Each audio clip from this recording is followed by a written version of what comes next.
am so terrible at this Twitter thingy sometimes. But alrighty, we're live. Hi everybody. If anybody's here seeing it, um, we're here. We're chatting up. We're live on YouTube. Actually, let me share it too. So I'm gonna share it to the Twitter, right? Yeah, Twitter. Okay, let me share that. Mhm. Okay, skip for now. Um, all right.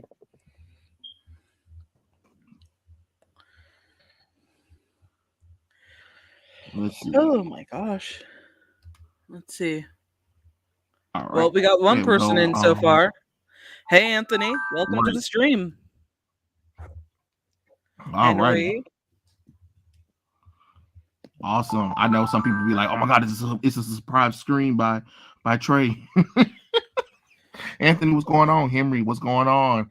Hey guys, we are doing a live stream. I had to jump on the live stream because of the whole Nani situation from Lilo and Stitch, which like goes back to my topic. Since you didn't know, I'm gonna fill you in about. Oh Lord, my darn phone going off. I didn't. That was me that was going off. I didn't even realize that was me. Look at me. I'm so darn slow. All right. Oh, hold on. Let me turn that off right quick. I am so sorry, guys. Okay. Mute that right there so everything's on vibration. But anyway, um, I was on Twitter and matter of fact, I think I let me pull it up so you can see what I'm talking about, Kate, because you that way Oh, you I know can. what you're talking about. Oh, you know what I'm talking about? Yeah, the whole Um, Nani situation that was going on Twitter, and everyone was losing their shit and being like, yeah, "What? Why yeah, is she lighter than usual? Like, why is she lighter than like what she's supposed to be on this movie?" It's just like, okay, this isn't yeah. awkward or anything. And it goes back to one of the posts that I made on my Twitter that like blew up and stuff like that. And I'm about to show you what I mean because it relates to the naughty situation. Because I was just like, you guys have got to be kidding me. But I figured this was gonna happen anyway. If they ever do a live action remake, because there was rumors that they were supposed to be doing a live action remake of The Hunchback of Notre Dame, and rumors were that Gal Gadot was supposed to be playing Esmeralda um, for the live action. And I said I don't think that's going to be a good idea because people are going to be upset because the fact that Esmeralda is depicted as a black Romanian Greek woman, and people are going to be like, wait, why is she not dark skinned? And of course, when I said that, everybody just kind of went like ballistic on me about it. And I'm just like, I'm telling the truth though. They were like, you do realize that she's not black. And I'm like, I know that she's not black per se, but she's a dark-skinned woman, which is considered black. And that's what I was trying to say. People were like, you don't know what Romanian people are and all that kind of. I'm like, I do know that, but given the fact that this is Disney's version of the character, and Disney's version of the character is a dark-skinned black woman. I'm not saying that the character isn't Romanian or Gypsy. She just happens to be a dark-skinned black woman. That's the woman that's what they chose. So so it's kind of funny because with the whole Little Mermaid thing, you know how people always try to tell me with the Little Mermaid thing, well, black people existed around the world, right? And I was like, okay, that's great. I understand black people exist all around the world. I never said they didn't. But the moment here's a dark-skinned black woman and stuff like that, everybody was like, well, she's not black, she's Romanian, and she's a gypsy, and Romanian people aren't dark-skinned or whatever or something like that. And I'm like, well, given the fact that she lives in France, which has a big population of dark-skinned black people, would it be out of the ordinary for her to also be Romanian who happens to be a dark-skinned black woman? Because if you clearly look at the picture right here, you can see that she's a dark-skinned woman. And that's all I was saying. I was like, you might want to get a dark-skinned black woman to play her. But when I say that, people assume that I'm talking about an African American or African person to play her. And that's not what I was going for. And if you ever seen those tweets, wow, Kate, like Twitter is on some bullshit. Like they they were like retweeting me to hell and back. And I was just like, oh my God, it's like nobody is listen to anything that I'm saying. And everybody was like, well, in the original text. And I'm like, I understand that, but you guys aren't looking at the fact that this is not the original text of the book. This is Disney's version of the character. So if you look at the screen, you see a dark skinned black woman. If you cast Gal Gadot, that doesn't make any sense because everybody's going to scream colorism. That's why I said I would hope that they wouldn't do that because people would get upset and would scream colorism, which I was correct because you see what happened with the Nani thing. People are screaming colorism. They're like, well, and Disney's like, well, she's Hawaiian. Yeah, but she's not dark skinned. And I knew that that's what was going to happen. That's what I was trying to get people to understand with the Esmeralda thing, that people are going to freak out when they see um a, a light-skinned woman playing a darker toned woman. But maybe I was crazy. You know what I'm saying? So that's why I was like, I wanted to get y'all opinion. Like, do you think I'm like kind of like wrong for stating that thing? Because I was just saying that if the character is a dark-skinned woman, why wouldn't you get a dark-skinned woman? Because people are going to freak out about it. Yeah. Mm-hmm. It was Because just insane. Everybody thinks that I'm saying she's getting race swapped. But I'm like, no, she's not being race swapped. I'm just saying that this is what the character is, and everybody keep talking about one original book, and I'm like, we're not talking about the book. We're talking about the animated adaptation. Just like the same thing with The Little Mermaid. We're talking about the animated adaptation of that story. So it would make sense that people will want to see the character correctly. And you see what happening now. Everybody's freaking out right now. So I just thought it was kind of funny that my Esmeralda thing kind of came up, and now this Nani thing came up, and I'm like, everybody owes me an apology. Yeah, it's definitely getting to this point where it's just kind of like predictable. You can easily see it coming. Like, I don't know, first week this happens, the next week the whole Nani thing. It's just I've been staying away from this crap because honestly, it's just like no use trying to correct people, no use trying to talk with people. I just sit and watch. That's more of my thing there.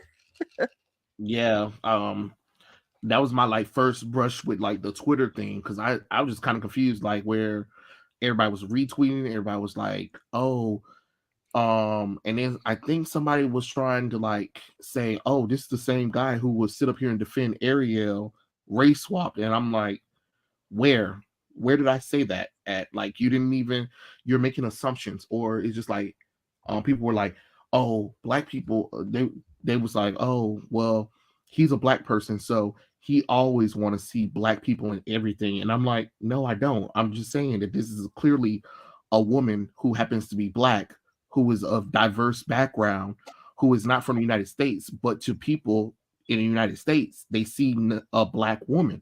Yes, a lot of people do know that she's gypsy. People do know that she's Romanian, but she also is a black woman. So why would you cast somebody lighter skin? Because people are going to get mad at that. People aren't going to care about, well, the original book, because we're not adapting the original book. We're adapting the Disney animated version. So it was just kind of crazy. Like, there was so many retweets and stuff like that. I had to mute it. Because I'm at work and stuff like that, and it was like blowing up my phone, and I was like, whoa, hold on. I can't keep answering and replying to everybody. Like, Twitter can get a little toxic, and it was kind of funny because even some of the people that were like, follow me or whatever, they were trying to say, well, like, people need to expand their they need to broaden their horizon or whatever. But I'm like, well, isn't that the same thing as like how it's been, how almost all the Disney princesses, what do they always say? All of the half of the Disney princesses are white, right? They don't talk about the fact that all these Disney princesses are literally from different parts of the world. All they see is just white women all the time. And I'm just kind of confused. I'm like, so What makes it different than Esmeralda? If you say black people exist around the world with the whole Little Mermaid thing, because that's why Ariel can be whatever race she want to be, and half of the Disney princesses are white, even though they come from different parts of the country. What's wrong with Esmeralda being a dark-skinned black woman who happened to be Romanian and a gypsy? It's the same thing. It's just that she's just a black woman who happens to be black. That's all. But apparently, I don't know what I'm talking about. Apparently, I need to go and explore the world. But I was like, well, if you think about it, when they see people like me and you, Kate, they only gonna see us from one race. They're not gonna see us for like all of these other races. You know what I'm saying? Even it being biracial. You know what I'm saying? They're gonna just Oh see you yeah, as one thing. You know what I'm saying? yeah. So I get what you're saying. it's kind of crazy when people be like, what are you talking about? I was like, okay, if you look at me, what do you see? Did people like a black person? Okay, great. But you don't know what my background is. You don't know that I'm half this, half that, or anything. Just like if people saw UK, they probably be like, oh, you're just Native American. They probably won't see the whiteness. You know what I'm saying? So it's kind Oh of yeah. crazy when people be like, oh, they don't see that. And I was like, if you think about it, you live, and it was people in the United States that was trying to challenge me about this. I said, think about this when you go to the United States, right? You know, when you fill out an application or anything at all, you know what they do, right? They have this thing where there's a list where they list what race you are, right? And it is what black, island Pacificer, African American, um, black non-Hispanic, Hispanic. I think it's like white, and I feel like it's one more thing I'm missing. But you know how they just describe you as just one thing only, and that's really it. And I was just like, well, if you think about it with the paperwork like that, that's how United States see people in general. They just see them as like these one race things. Like they don't care if you're mixed or whatever, or you're from another country. If you label yourself as black, that's what you are. If you label yourself as black non-Hispanic, that's what you are. If you label yourself Hispanic, that's what you are. If you label yourself Native American and so forth. So it's kind of crazy when people be like, oh, I don't know what you guys are talking about. There are more races and culture out there outside the United States, even though the United States is probably the most blended country in the world. But it's still like when we list ourselves, we kind of go into simple views just to simplify things for people. But I don't know. Maybe I'm the crazy one though. you know, it's kind of crazy. Let's see. X Kid Yo L May says hello, and L May, I'm glad I'm off Twitter. Well, I only joined Twitter because I told everybody here that if I was to get 1,000 subscribers, I would get a Twitter. But you never really think that you were really going to get it. You know what I mean? But then it happened, so I got a Twitter. So that's why I have a Twitter, even though I'm barely on it. Oh, Dr. Hino, 199. What's up, everybody? What's going on? You know, um, Manny Name said for some reason those applications always have Hispanic and non-black at the top of that list. That's true. That is true. That's what I'm saying. It's just like so. It's kind of crazy when you have that kind of thing, and then people try to pretend like, oh, I don't know what you're talking about. Yes, you do. You're so blinded by this one thing of this story that you're not understanding what an adaptation is. Disney is adapting the story of the Hunchback of Notre Dame, which means they made changes, just like they made changes to the Little Mermaid. You know what I'm saying? So of course people are going to want the characters to look like how they are portrayed. You see Esmeralda on the screen right now. How would you feel if she was changed to look like Gal Gadot? You wouldn't be like, oh yeah, that makes sense. You know what I'm saying? You would be like, well, I see a dark skinned woman on the screen. Why didn't you get a dark skinned woman to play her? Or you would say, why didn't you get a black woman to play her? Now you're not saying African American, you're not saying African, but you're just saying a darker skinned woman. That's it.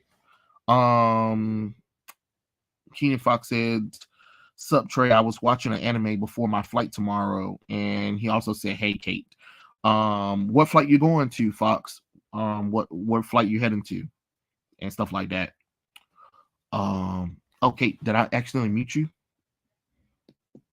Oh no, you didn't mute me. Oh, The pups are just like oh, a little okay. growly tonight. Okay, my bad. I thought I had accidentally pressed the button. Oh, Sorry. don't worry.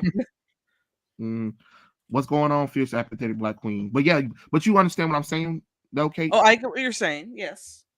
Yeah. So I just was like, let me see. Maybe you guys might have a different thought about it, and stuff like that. Because at the same time, it kind of made me feel like maybe I'm tripping or something like that.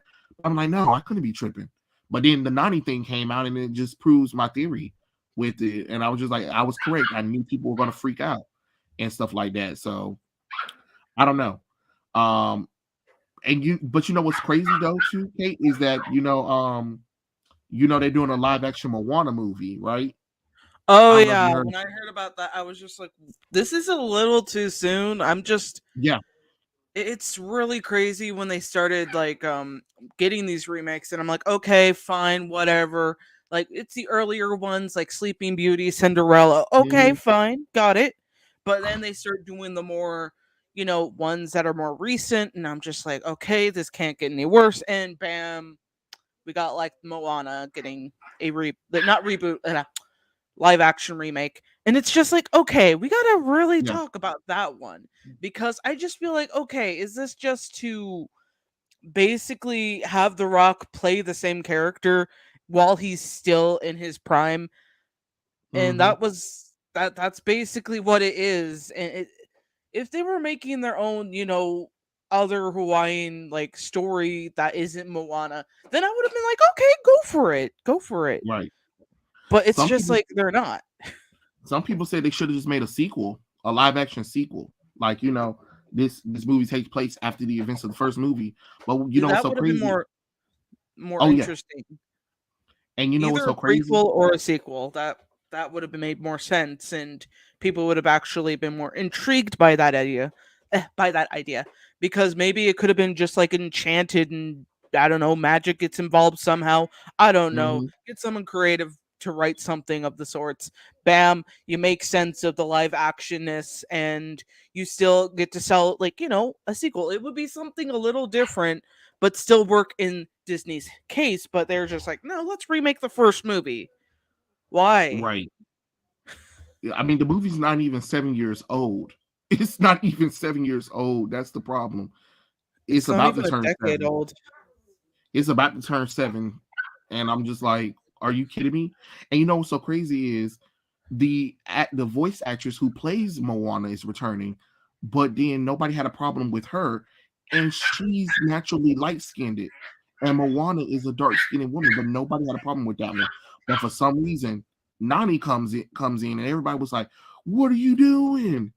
What are you doing?" I'm like, "Wait, we're not upset at the fact that Arivo is playing Moana, and she's not even dark, but we're upset at the actress who's playing Nani because she's not dark." Like, holy crap, it is crazy out here in these streets. Oh, I'm sorry, guys. Let me see. Arizona. Oh, cool. Are you going to Arizona for work, or are you just going there for vacation? And Fierce Apathetic Black Queen said Native Hawaiians are originally dark, but they light due to mixed blood with East Asians. Yeah. Hi, everybody. Hello, Cryptic. How's it going? Yeah, I don't know. I just kind of find that kind of crazy. So you got two Hawaiian movies. I mean, like you got Native American or Island Pacificers. So you got two of them. You got the live action Moana movie that's coming up, and you have Lilo and Stitch. One, first off, is too soon. The other one, I really don't want a live action remake of it at all because I think Lilo and Stitch is such a good movie on its own. You don't need to live action it. But Yeah. if you're going to live action it, okay, sure, but I don't know. But honestly, I hope they do Stitch like they did Sonic the Hedgehog, because these I don't know, like how do you mutate a blue dog and turn it into something? A live action, like you take a dog and you make a live action animated thing out of it. Like, I don't know how I feel about that, honestly. but it's just kind of crazy. We're okay with Avero playing Moana, but we're not okay with the actress that's playing Nani. And at this point, it's just like, well, they're both part of those cultures. So as long as you cast them correctly, should it matter? But at the same time, it also goes back to the colorism in Hollywood, where Hollywood do purposely cast light skinned actors to play dark skinned characters. When a character is dark skinned, they avoid that thing like the plague. It's rarely that we see a character that's naturally dark cast correctly. Like Storm from the X-Men. We have not seen Storm cast correctly in live action yet. Like, how hard is it to get a beautiful chocolate dark skinned woman to play Storm? It is not that damn hard. Like, oh, okay, you visiting your dad. Nice, nice, nice, nice. Manny Name said that's what happens when race swap stands set up all the rules yet can't seem to abide by them when the opposite happens. Yeah, that's definitely true. That is definitely true.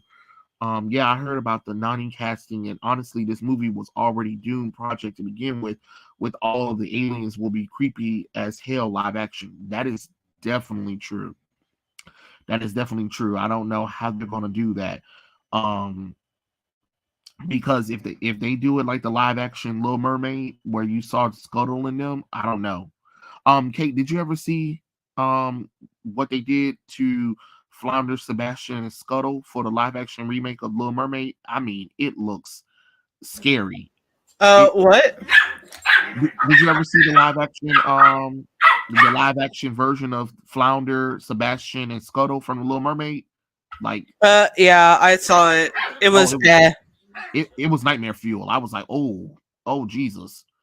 Like, I was expecting them to, I really wish they went the route like they did with Sonic the Hedgehog and took the animated drawings of the characters and try to make them live action wise, just to make it look a little bit more better.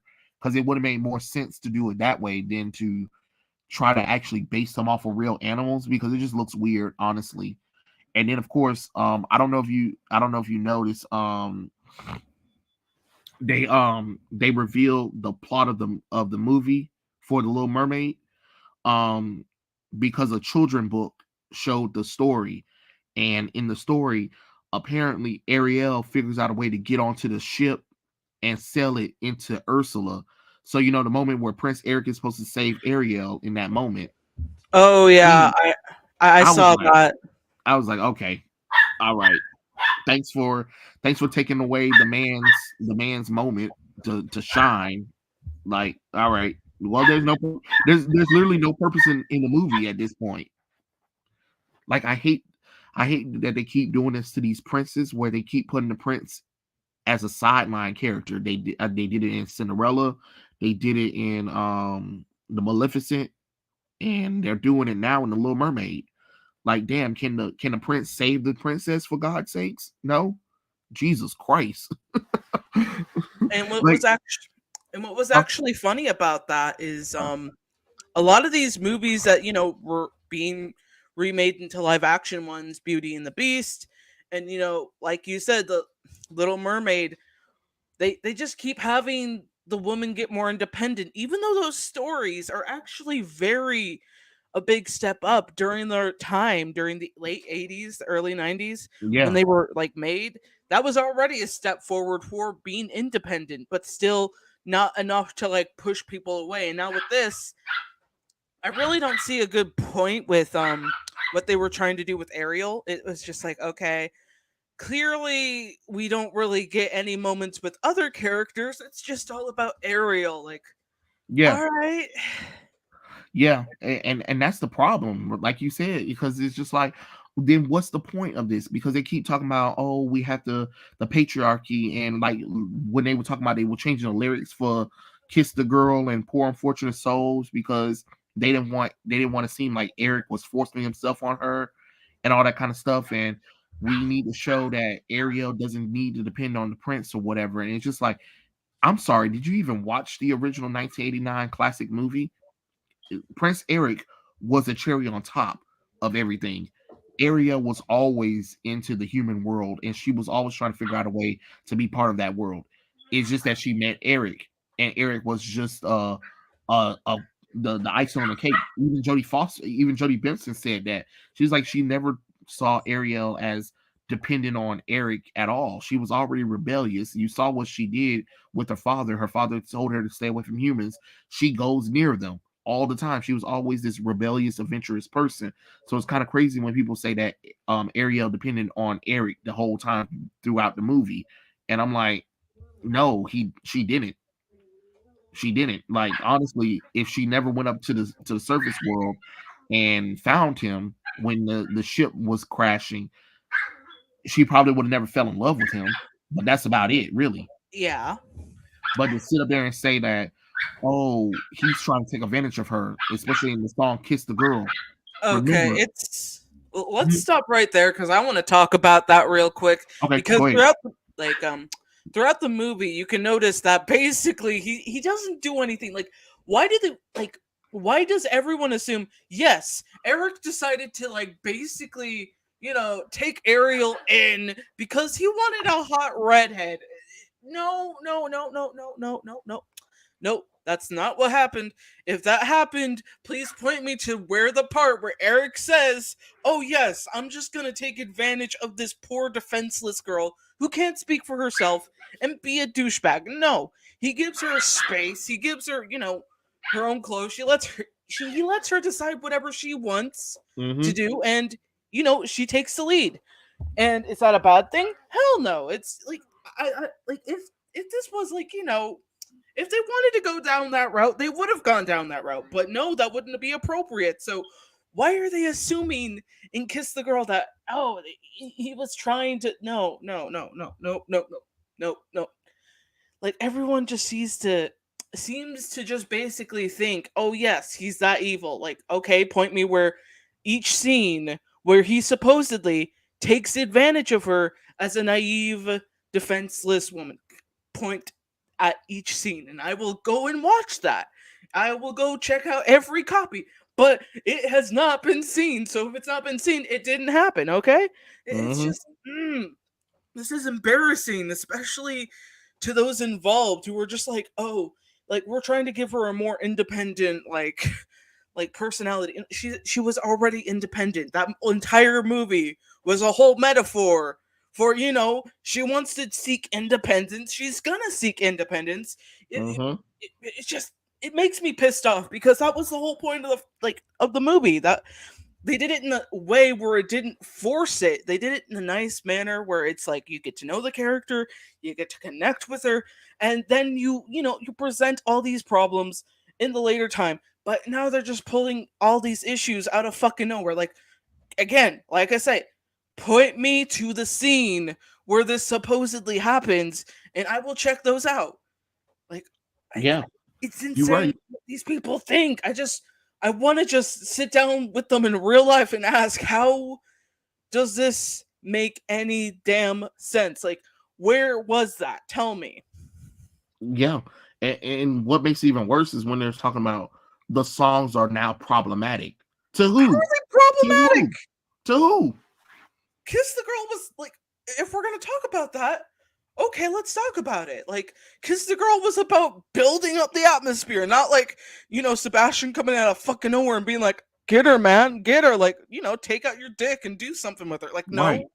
Like, where the fuck is this taking advantage consent? He didn't want to like go in and kiss her right away because he respected her. She respects him. They both wanted to have like you don't just ask, hey, like if they're into each other like that. Hey, yeah, you mind if I just make out with you a little bit? Sometimes these like may I don't know. It's just having to Yeah. explain this to someone on Twitter is like irritating as fuck. And what's so crazy is people have to understand Eric was so reluctant around Ariel because he was still thinking about the person who saved him. But then he started seeing how adventurous she was. That's when he started to loosen up around her and stuff like that. And the reason, like, if anything, Ariel was the one trying to get thirsty for that kiss. You know what I'm saying? She was Yeah. like, "Good God!" Every time he's near you, he like every time you could tell that he was thinking about it, but he was like, "No," because he don't know if that's the because he was still thinking about the girl that saved him, even though that's Ariel. She just don't have a voice and Oh stuff yeah. like that. So it's not like Eric was pushing him, forcing anything on her. He treated her like a guest. He made sure she was treated well. They had fun throughout the city and everything, and he loosened up around her. So it's kind of crazy when people were like, "Oh yeah, Eric was just trying to take advantage of her throughout the movie." Since when? What movie were y'all watching? Because I'm confused. Yeah, and you're right about her wanting to have the kiss first. Because, like, with those eyes just looking at him constantly, and especially when she immediately, was like obsessed with him after a couple of days, it's just like she was the one thirsty for him. So I don't Mhm. really see where, and that's okay. I'm not saying it's bad for women to like be thirsty for men. You're talking to one of like one of the thirstiest girls out here, me, and let me just tell you, it's okay. But the way that they're just like, oh, we'll exclude Ariel because Ariel's like, Ariel. Nobody needs to know about that part. Excuse me, why would you do that? Why would you do that and say he was the one thirsting after her? Especially when it was built up from the very beginning when Ariel first rescued him, that due to the lighting, Eric assumes that she's not a redhead, she's a brunette. Like if you guys Mhm. remember that scene, Yep. that's exactly why he went after. I can't remember what Ursula's like human name was. I don't give a Oh, shit. Vanessa. Vanessa, Which is Vanessa. which is funny you mentioned that is because they cast Vanessa, the character, the woman that she's going that Ursula's going to pretend to be in the movie, and I'm like, are you kidding me? You cast her Wait, correctly, but you couldn't cast Ariel correctly. I'm that done. doesn't make any fucking sense though. That like I'm done. if she's like white, Yeah. why is Ariel black? Like you can't if you have to like do it accurately or if you have to do it accordingly, you have to make sure if the actress is black, the other person has to be black too. You can't just say, well, only what like the other one has to be white and the other one gets to be black. No, it has to be a two-way package. I'm sorry, but due Hmm. to the lighting, like I said, Eric's not just going to go with anybody. He can easily tell who is who. It's just that the skin color and hair just is he going to be like, "Oh, how did you suddenly become a white woman?" Hmm. Right. Like that is it's so weird that they'll do that. And you know what's even crazier is they also said that they're going to expand Eric because they said he was also so wooden and boring in the original movie. So they're going to expand his character and they're also going to give him his mother in the movie. And Oh, his oh mother yeah, is wasn't she black. black? She's black. Yeah. Oh, okay. The queen of the country is black, and I'm like, how does a queen who's black have a white son? Are you kidding It's me right now? very weird that they do this. Like, okay, let's talk about that now because okay, I can understand expanding on Eric's character in the live action movie. Go ahead, fine. But why exactly is it like why is it that we have to understand that his mom's like is now in the picture is black and it's just like no, you can't do this bullshit with me. I'm Right. sorry. And I know that sometimes pigments work in different ways when it comes to having a child, but if the husband is white and if the woman is colored, either black, Native American, Asian, there's going to be more traits from the mom than there would be from the dad sometimes. And that's Hmm. okay. It's just how genetics work. And in this case, it's not looking too good. Because you might as well have just race bent Eric as well. Because this doesn't make any damn sense. Like, come on, you can't just, I agree. you can't do that. You can't do that because it makes no damn sense. It doesn't add anything to the character other than, oh, he has a black mom. Okay, did she birth him? Like she doesn't look anything like him. Like, is he adopted? Is he adopted? Please, like maybe that makes sense. Maybe that might expand on something. But it's not. You have to explain it before we go into it, and especially since they got so much going on already with these characters, I don't even think the movie I don't even think any of the music is going to be worth listening to. As much as Oh I'd yeah. as much as I'd like to listen to the soundtracks, I can withstand some live action movie like soundtracks from recent years, but it's like recently it's just like Now, no, we're gonna have to talk about this a little more. Okay, you got to change some things up that isn't this. Just, And you know what's crazy is they said that there's supposed to be like some rap song or whatever in the it's movie. it's that's so accurate and fucking all. And I understand Hamilton, but in this case, we can't. Oh fuckity fucks in this. Robin, knock it off. Fuck. I get it. Robin, I'm going to kick you outside. Okay. Anyways, it's not gonna work out for the Little Mermaid. Any other movie, fine. Well, not any other movie, but like a new original movie, fine. Go ahead. But the Little Mermaid, is it because she's black? Is it because the Queen's black? Is it because I don't know? Where are we going with this? Where the fuck are we going with this? I don't know. I don't know anymore. I mean, I asked myself the same question because remember, King Triton, the person they cast King Triton, who's a Spanish man, right? Now all of Ariel's sisters are literally different women from around the world. But I'm like, Okay, wait, it doesn't make any sense that they have one mother because Athena is supposed to be their one mother. So so is Triton, Triton just sleeping around with other chicks? Like, come on. y- You have to bring that up now, Disney. You got to bring it up. yeah, because I mean, all of her sisters are literally different races. Like, I'm like, what is happening here? So I mean, like they said, like Maybe magic powers, but I can't exactly say magic powers changes, like, unless it's like, let's say a shapeshifter. Though yeah, that's when you can get away with that because it's a shapeshifter. Like anything that's a shapeshifter kind of creature, it can get away with that. But Triton, a mer person, isn't a shapeshifter. Yeah, he has magic in his fucking scepter wand yeah, thing, whatever. And then you have I just, why is ever, like, I get it, it's because of the different seas they represent, but it's also like, why, like, you can't just pick and choose who gets to be, the sister, who gets to be the queen and shit. If everyone is basically, you might as well just have made this an entire black movie at this right. point because No, you're right. it's You're right. confusing. Because it really doesn't make logical sense at all. I mean, the casting, like El May said, the casting is all over the place, and that's true. You got Melissa McCarthy and I think Prince Eric and Vanessa. Those are only white people, and everybody else is diverse. Which again, in the 1600s, I don't even understand how that will even be possible.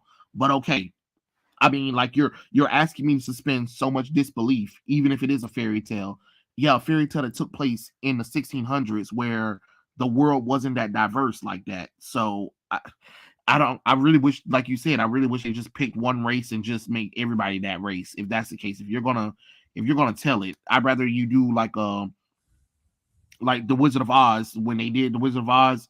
A group of black people did the Wiz, and it was like a black version of the Wizard of Oz, honestly. And they changed the story a little bit, but it had like the same beginning and end, except for they did something different. I'd rather them do that than do this because this is Yeah, this is ridiculous. This is ridiculous, it is honestly. ridiculous because there's so much they could do with the characters, and it's just insane to me that they just want to delete all that and basically be like, "Oh, let's just do that." No, instead, how about you, like, why not they just done, like, basically, okay, let's do a Black Mermaid movie. It's going to be in the center of this specific country near Hmm. Africa, and then we're going to expand upon it and do something like that. I would watch the hell out of that because I love learning about different cultures. Hell, if they Yeah, decided to do something like a different Cinderella, like one of the oldest Cinderella stories that I've heard from many, many different versions, there's either a Chinese one or there's an Egyptian one that I've heard of, and I would have loved if they had just gone down that route if they wanted to do something like that. That would make more sense, and it would actually introduce us into different cultures without it being super forced that it's it right? just it doesn't make sense And yet. it and it goes back to why the Robertson Hammerstein Cinderella that Brandy did was successful, because it wasn't trying to tell the Disney version of that story. It was trying to tell Oh its wait, which own one was that? version. Huh? Which one was that exactly? You know the Robertson Hammerstein version of Cinderella, the one with Uh, Brandy. You know how everybody like to be like, "Well, you guys were okay with that movie. Why you not okay with Wait, was it Ariel the being one with black?" like was it the modern one? Like No, you know the one with Brandy. Brandy? Yeah, I I actually gotta look that up because not the recent live action remake one, but you know the one that came out like 20 years ago. like 1997. Yeah, Okay. the Wait, I 1997 see one. it. I see it. That would make more sense. That would make And, more sense. and the reason why that one works is because it's not trying to be the Disney version. It's trying to tell its own version of Cinderella. It just this Cinderella just happens to be black. You know what I'm saying? And the entire cast is mixed on purpose. Like that was the whole point of that movie, was to make a diverse story on purpose, and that works. But when you're adapting the Little Mermaid like Disney's doing, and then you're saying that, oh, Haley is supposed to be playing this Ariel from the cartoon, everybody was like, no, that doesn't make any sense. Now if they went the route with Robert Hammerstein Cinderella, where yeah, she might be named Ariel, but the story and everything that happens is completely different, but we get to the same ending that we had in the Disney version, then I would have been okay with that. But Yeah. because this is supposed to be a remake of the classic animated movie, it just doesn't make logical sense. Yeah, it tosses everything out the window the moment they're just like, "Oh, wait, we got all these amazing people to join us." And then you have to question, "Okay, how did this happen between the queen and, the king?" And then how did, like, Triton go around with different chicks, and, how did that all happen, especially when they're all supposed to be royal? There's like, I get it, mistresses. So which one of them is the true princess of the sea, cuz they all can't be the same, Right. royalty. Since at this point they couldn't have came from the same mother. But Mm-mm. everybody was like, well, it really doesn't matter because the characters are mythical. Yeah, but they still also have skin color and tones and history and lore And that you then just you're gonna can't. have to like deal with the parents having to like answer their kids' question, like, "Hey, mom or dad, why is it that Ariel's like sisters look completely different from Ariel and like why is that?" And then they're gonna have the talk early, and I probably would be super fucking pissed with Disney and Right. be like, I didn't have to explain this to my like I don't know 5 or 6 year old kid. Like, that would be so embarrassing to deal with and having to explain it in a way Hmm. where the kid actually understands, because you know how kids are, they can be annoying with questions. Oh, tell me about it. Tell me about it. It is just it's crazy how they thought that this was a great idea. At this point, just cancel it. Just cancel the movie. Just do a tax write off. Just do it as a tax write off, because I don't know. I don't think this movie is going to do as well as they think it's going to do. And plus, what's so crazy is when they introduced the merchandise for the live action Little Mermaid stuff, Disney also released new merchandise for the original Little Mermaid series. Now, guess which one sold out first? The I was animated one. Yes, I was like, boy, Disney, y'all fucked up for that. y'all, you, y'all some assholes. Like this, Haley is supposed to be celebrating her live action remake dolls and stuff like that, and then Disney was like, here's like some new merchandise for the original Little Mermaid movie. Ooh, shiny over there. But wait, what about the live action Little Mermaid stuff? Nobody cares. No, Like, nobody's gonna care. Nobody wants your fucking organic, gluten-free, rice-free, whatever bullshit you're serving here, Karen. We don't want it. pretty much, pretty much, and it's hilarious to look at it. And honestly, even if I can look past Haley's skin color, right? Her tail is ugly. I I'm sorry, that mermaid tail is ugly. I don't know. Ain't nothing beautiful about her tail. Or matter of fact, I seen all of the mermaid tails, because they released a set where you can see all of Ariel's sisters. When I tell you them tails are ugly, I'm like, oh my god, Why couldn't you get simple with the designs? Like the tails are there in the animated movie. Just design them based off of what the animated movie did. Why did you add all of this unnecessary things to it? It just, I don't know, it just doesn't look good to me, honestly. I mean, it is fish. I'm gonna take a look at it just to like see what the fuck is going on, because I don't really care about the tail. Oh God, wait, no. Oh goodness. Oh shit. Oh no. So So wait. So like all of her sisters have. Oh crap. Yeah, all of Doesn't her make sisters. sense.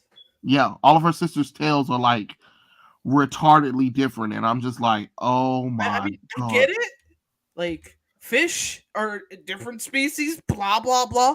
I like the color. I like that's something I'll be honest about. I love like the different like gradients of color. Fine, I like that, but I don't like when everything's too different. Like in the point of design wise, because it's difficult for the costume designers. And I think a costume designer tail would have probably done better wonders than CGI. Mhm. It's you can probably someone who's probably from the fashion department of whatever college could probably come up with something better than what CGI can do. And it's just no, no. Yeah, the tails are just everywhere too. It's like there's like, if you want me to believe that they're supposed to be sisters, there's nothing that shows me that they're sisters at all.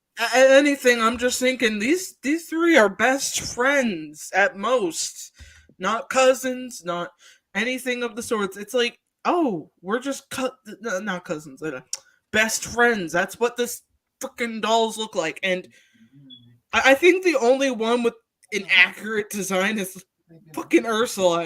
They didn't do wrong with Ursula, or like Except for they gave us sleeves. Like, I'm just trying to figure out like what's up with the sleeves though. Like, uh my guess is probably to add more slimming effects to make her appealing.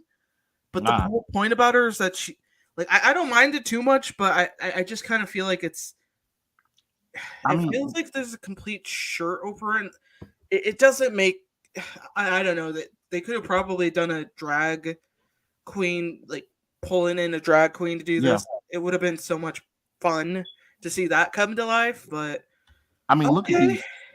I mean, look at them. I mean, ain't first off, every color, every race you can think of is here. And second of all, just look. Oh my God, these tails are just ugly.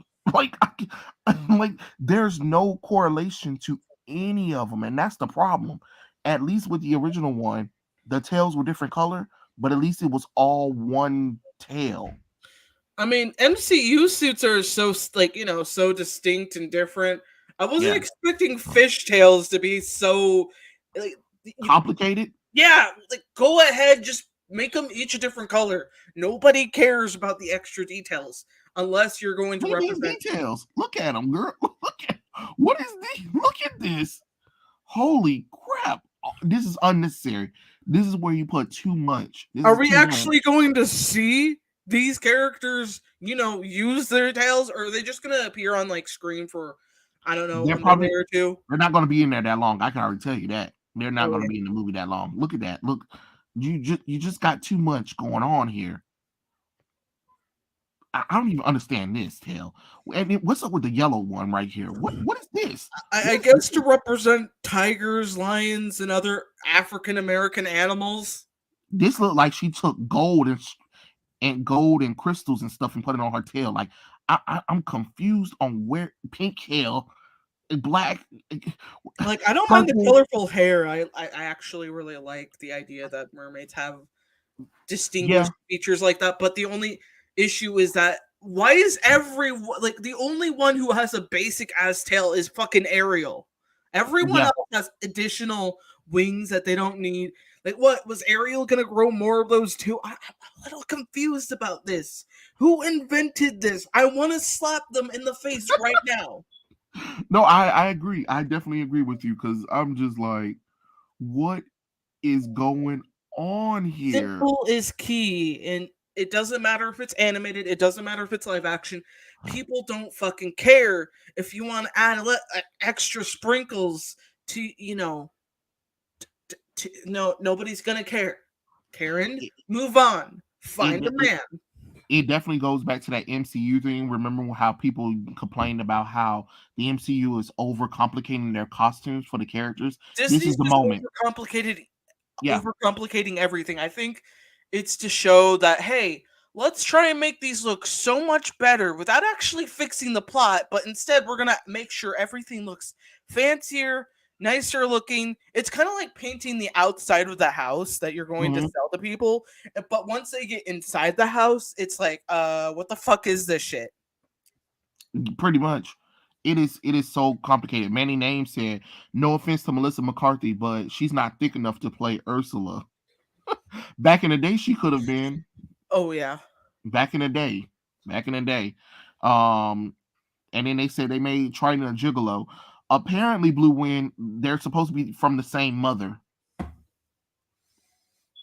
I just don't. I Is just, the mom a freaking like, I'm trying to imagine some kind of creature in the pit of like some cave, and that's the mom. She's just like this messed up creepy looking monster thing in the oh, pit, and just like, changing colors all the fucking time. Like, let me guess, or did she run out of ink when it was happening? Because it just looks like the oldest is the, like, obviously the black one, and then the yeah. like blue, yellow to back to Ariel, and then you have the one next to Ariel, just basically running out of ink. That's what I was thinking. That's what I was thinking. Oh God! And then Manny Name said race swap stands. Mermaids are mythical, not real. It's okay to have Ariel be black. So I guess it's okay to race swap other mermaids in non-white cultures, right? It seems so. It seemed like it. And you know what's so crazy is we need to stop telling people too, because I also saw this going around that white people have no culture. Stop it. Stop No, it. we got plenty of culture. We got plenty of culture. We got, like, Like there's the Irish, that's a there's no the no. French, and That's a there's no no. Stop Russian. lying to people. But there's plenty. There's plenty. Exactly. Come on now. Stop saying no. White people don't have no culture, so it doesn't matter. But everybody else have a culture. That doesn't make any sense. Have you been to Europe? Like, Europe is like, it's all mixed up. We got lots of different stories being retold from different country to different country. Happens all the fucking time. But it's just it's crazy to me that they're just like, oh, the moment like a character from like a specific story gets race swapped or whatever, changed to an extreme extent, people are just like losing their damn shit, and they're just mm-hmm. they just roll their eyes at the stories that, were race swapped to basic, other colored people, and it's just like, okay, but you why are you freaking out over this? You got plenty of other stories with colored people in it, and I hate it when they're just like, when they try to lecture, especially when it's someone who's white. Like, Mm-hmm. where did your, where's your badge that represents, your ability to talk about these issues? I'm not seeing it. If you don't have it, go all the way to the nearest oldest person of that race and ask them for a card. I don't know. It's just, please don't represent people if you are not of that specific race. Right. And it's Especially when you see a lot of these people are just social justice nut jobs who just go like, oh, well, I have to represent you guys because you guys are oppressed. Like, bitch, where did you hear that from? Oh, my thank you. classes. Thank and you. and they think we're dumb, Oh, They do. yeah. They do think they do like we think can't use the internet or don't know. I mean, the fuck, man. it's true.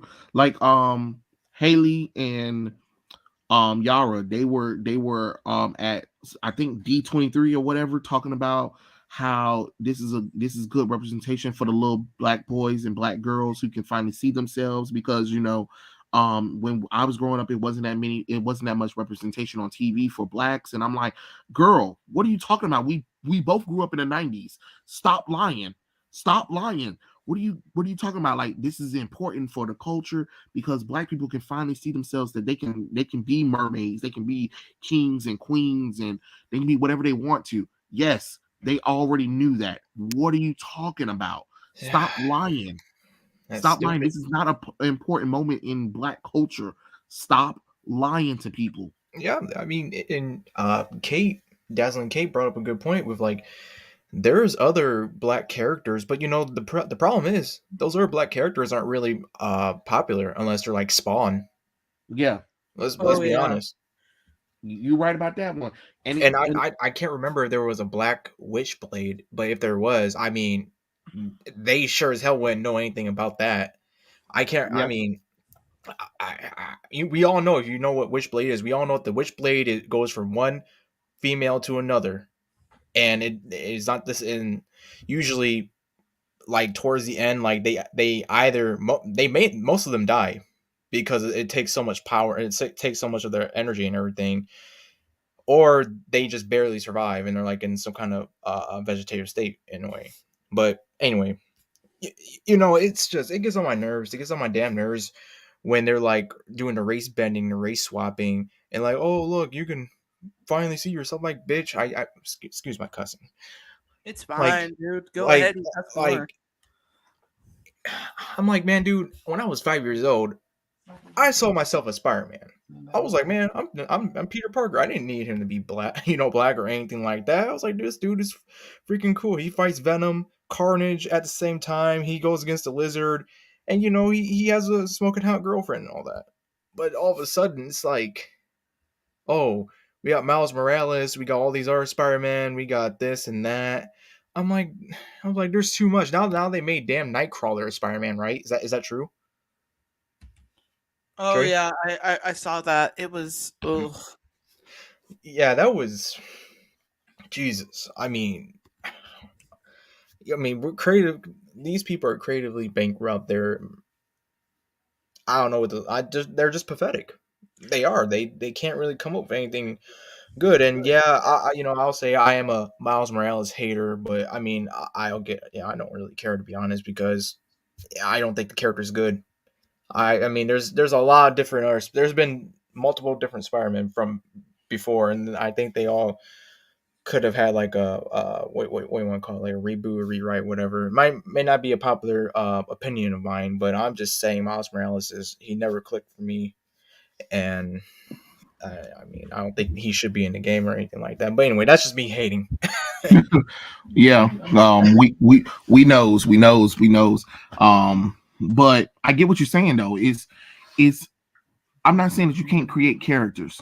I'm not saying that you can't create characters, but like you saying, even when they create black characters, like for instance, you have the Muses from Hercules, you have Kigakadash from Atlantis, you Oh have yes. Asmerelda, you have Aliza from Gargoyles, you have these beautiful black women who are there, and yet people just pretend like all of those black beautiful women don't exist, you know, and it's crazy.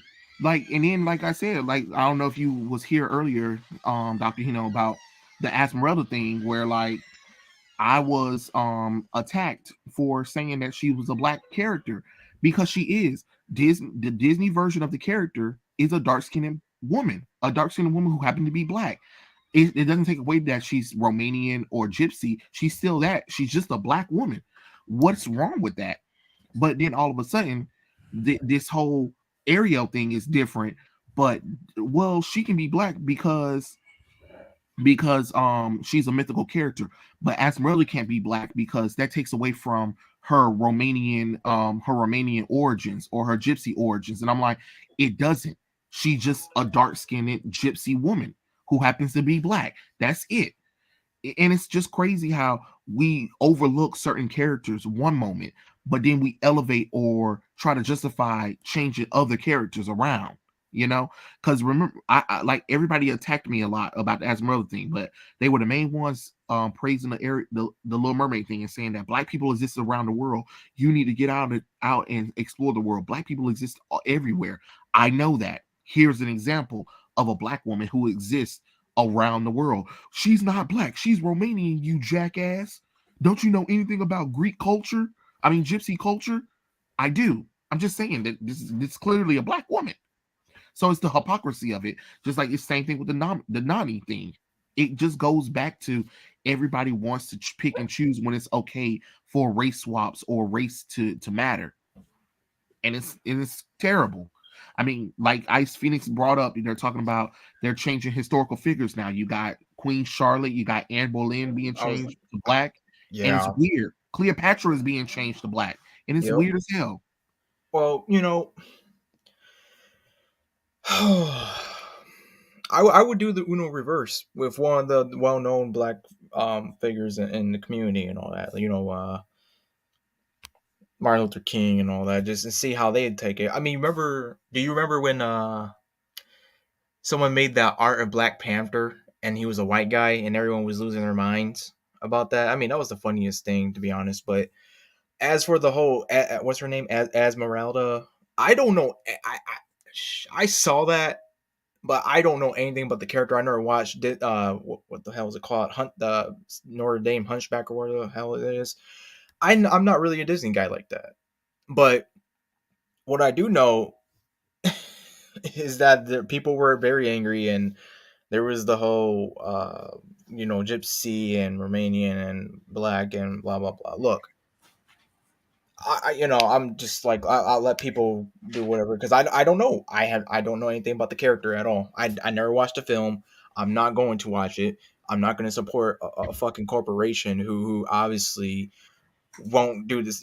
Don't really stick up to a standard. Well, they do, but it's a terrible fucking standard. Let's be honest. Oh yeah. And it's not, it's not moral and all that. And I'm not saying like, every company is moral, but when you get really fucking stupid and you get really fucking lazy with your creativity and you're just pumping out stuff that don't even make fucking sense, why should I, as a customer, be incentivized to a potential customer be incentivized to buy your product when I see it's nothing but laziness and you keep bashing male figures, even Mhm. even making female characters just going down the drain because making them lose their potential, aka Captain Phasma from the Star Wars trilogy and all that. I'm not getting it because I'm getting about that. She was a damn good character to waste her potential just like Finn. But anyway, Yeah, I mean, what a waste! What a waste that was. But hey, remember Ray Palpatine is coming back. no, Save Star Wars. They said no. Okay. Fuck that. Fuck that. My name is Ray Skywalker. No, the fuck you're not, bitch. You are a Palpatine. You are naturally born. You are natural with the dark side. What the fuck, man? Gosh. Oh gosh. Oh fuck. And then they're bringing the Marvels. Oh. God. Oh yeah, that's. So what did y'all think about the Marvels? Fuck that. Give me the real Miss Marvel. Give me the one that was fucking thick and oh man, she was beautiful and everything. I don't want to see this gorilla face motherfucker. What did you think, Kate? I'm actually planning on seeing it just to see if they can do Monica and Kamala some justice. I really hope they improve Carol's personality, but other than that, I'm just like, I'm waiting.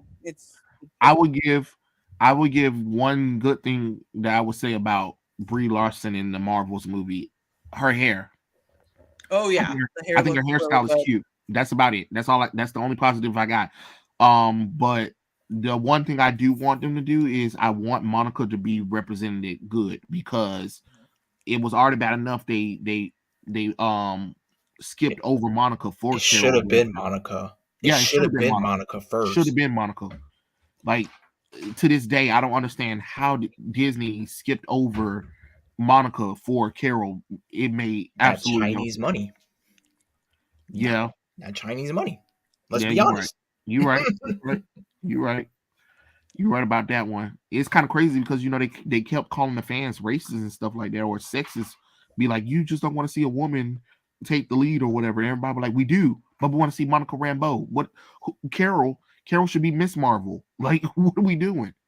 Your favorite? Yeah, and it would have really made more sense if they had just built Carol as Miss Marvel, because now they can't really say, she started off as Miss Marvel. Yeah. It's like, where did Kamala get her, her identity from? It's just, you can't fuck with that. And that's one of the complaints I really have for the timeline here. It just really annoys the hell out of me. And it's now they're going a little simplistic for the costume designs from what I've noticed in the Yeah. trailer. And I I'm like, saw that. oh, it just took you like several movies to do. And you know what's even crazier is like, let piggyback off of what you were saying about the Carol thing. When Miss Marvel and Captain Marvel switched, and you saw Carol fly into her closet, and then she walked out and she looked and saw all these posters about Captain Marvel. It made no sense because we never saw Carol's career on Earth. So Yeah, how could Kamala be a fan of Carol and take the name Miss Marvel? Because the reason why Kamala Khan takes the name Miss Marvel is because Carol was Miss Marvel before. She knew everything about Carol we before. skipped right to like, Yeah. the next thing, and it's just like, no, she has a lot of character development she needs. And if they had introduced her in phase 1, it would have been making more sense there, Yeah. because there Yeah. were so many moments that we missed, and she's just on the level of Captain America, Iron Man, and Thor. And it's just a Mhm. shame that they didn't recognize that sooner, because again, they wasted their opportunity to introduce her in Avengers 2. And it's Yeah. like, I get it, you want to keep the cast small, but you also have to make sacrifices when you need it, because now you're But she kind was of cut fucked out. here with the timeline. Yeah. Because she You was cut out. you have Because a Age great, of yeah, Ultron actually yeah. had Miss Marvel in there. Carol I Danvers was remember. going to be in the movie, and they cut her completely out, which Yep. made no sense. Like, Stupid. you should have put her in there. You know what I'm saying? And then we should have got a Captain Marvel movie before Age of Ultron anyway. So that way, when Carol got her powers, it would have made more sense when she showed up in Age of Ultron. But Yeah. people don't want to go back and notice how rushed and factory produced that the MCU was towards phase 2 and late phase 2 and early phase 3, because a lot of this stuff was just on committee. They were filming a lot of these movies back to back. People don't realize that. That's why stuff is like questionable, because it really doesn't make any sense. Because Carol from her Captain Marvel movie, we noticed she was here in the 90s, but then she flew off with the scrolls, and we haven't seen Carol since 2020 24, when they did the 5-year time skip in Endgame. So how could Kamala Khan know anything about Carol's adventures when Yeah, we don't even know anything about Carol in the actual universe of MCU? Like, there's nothing. She Yeah, no, hasn't done anything on Earth. she got shoehorned. She got shoehorned in, and instead of giving Black Widow the fucking movie that she does, well, she they fucked that up. But I'm talking about before then. Instead of giving Black Widow the movie that she deserved, they went ahead and gave Captain Marvel the movie. I'm like, what the fuck? I'm like, we had Black Widow since phase 1, and she doesn't get a movie, but this bitch Captain Marvel does. Yeah. What? And it's not even the Captain Marvel that people wanted to see. Oh, Cryptic said that I watched Miss Marvel, and they explained for her love and knowledge of Carol was from her research on Captain Marvel and the description that Scott Lane gave about Carol in his podcast. That's still not enough. Yeah, That's still not enough. it's crazy there. You- I still haven't finished that series, but I plan to eventually. It's just all over the place for me, because I actually have to go through a lot of things that people keep pushing onto me, and I'm like, okay, I'll get to it when I feel like I'm in an MCU mood, which Yeah, has been a I while. feel you. So. I feel you. These MCU movies have been dull. Like, I don't have no excitement for anything that's coming up in the MCU. Like, people are like, what about Guardians of the Galaxy Volume 3? For what? For what? The Yeah, Guardian what? Why? story, the Guardian story ended with Endgame, honestly. And now you're bringing in Adam Warlock. Oh, you mean the character that was important to the Infinity Gauntlet? I was gonna say Oh, he should wow. have been there since for the what was it called? What was the one with Thanos? And I never I'm dude. I'll be honest. I dropped out after like Doctor Strange. That's when I dropped out completely because it just felt all the same to me. It was like the same recipe over again, but with a different character. I didn't see any of those other movies. I was so Wow. checked out. Yeah, Infinity War is where the Guardians of the Galaxy teamed up with the Avengers to take on Thanos, which at the end of Guardians of the Galaxy Volume 2, they teased Adam Warlock. And we were supposed to get Guardians of the Galaxy Volume 3 before Infinity War, Oh but yeah, James Gunn got fired with yeah. because they found out that he was a nasty weirdo pedophilia guy, which is strange that Disney rehired him and then DC hired him as the head of DC Studios, which I don't care what nobody say, failure. It's going to be a failure. It's going to be a failure, honestly. I, But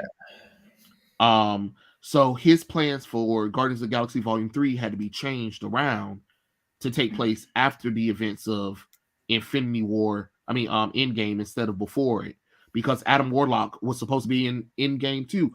I'm like, oh my god, the characters that are important to the stories, y'all ignored them. Now you want to try to tell them after the major event that those characters appear in. There's no point of Adam Warlock showing up Yeah. in Guardians of the Galaxy Volume 3. where For you what? where you where are you talking about? Captain Marvel is the best of them all. She's the strongest. We don't Oh, need no sure. Adam Warlock. Sure.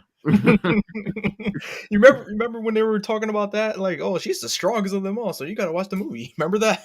Yeah. Yeah, I remember that one. Oh man. Ooh. Oh, I was like, bullshit. She can't beat Galactus or the Silver Surfer. Mm-hmm. Ice Phoenix said they actively chose white original characters that are race changed over original black characters, and the fans are racist. Pretty much, yeah. Make that make sense. Make that Oh make sense. yeah. It's definitely gotten crazy with all this bullshit. I'm just glad there's more better things coming out as of recently.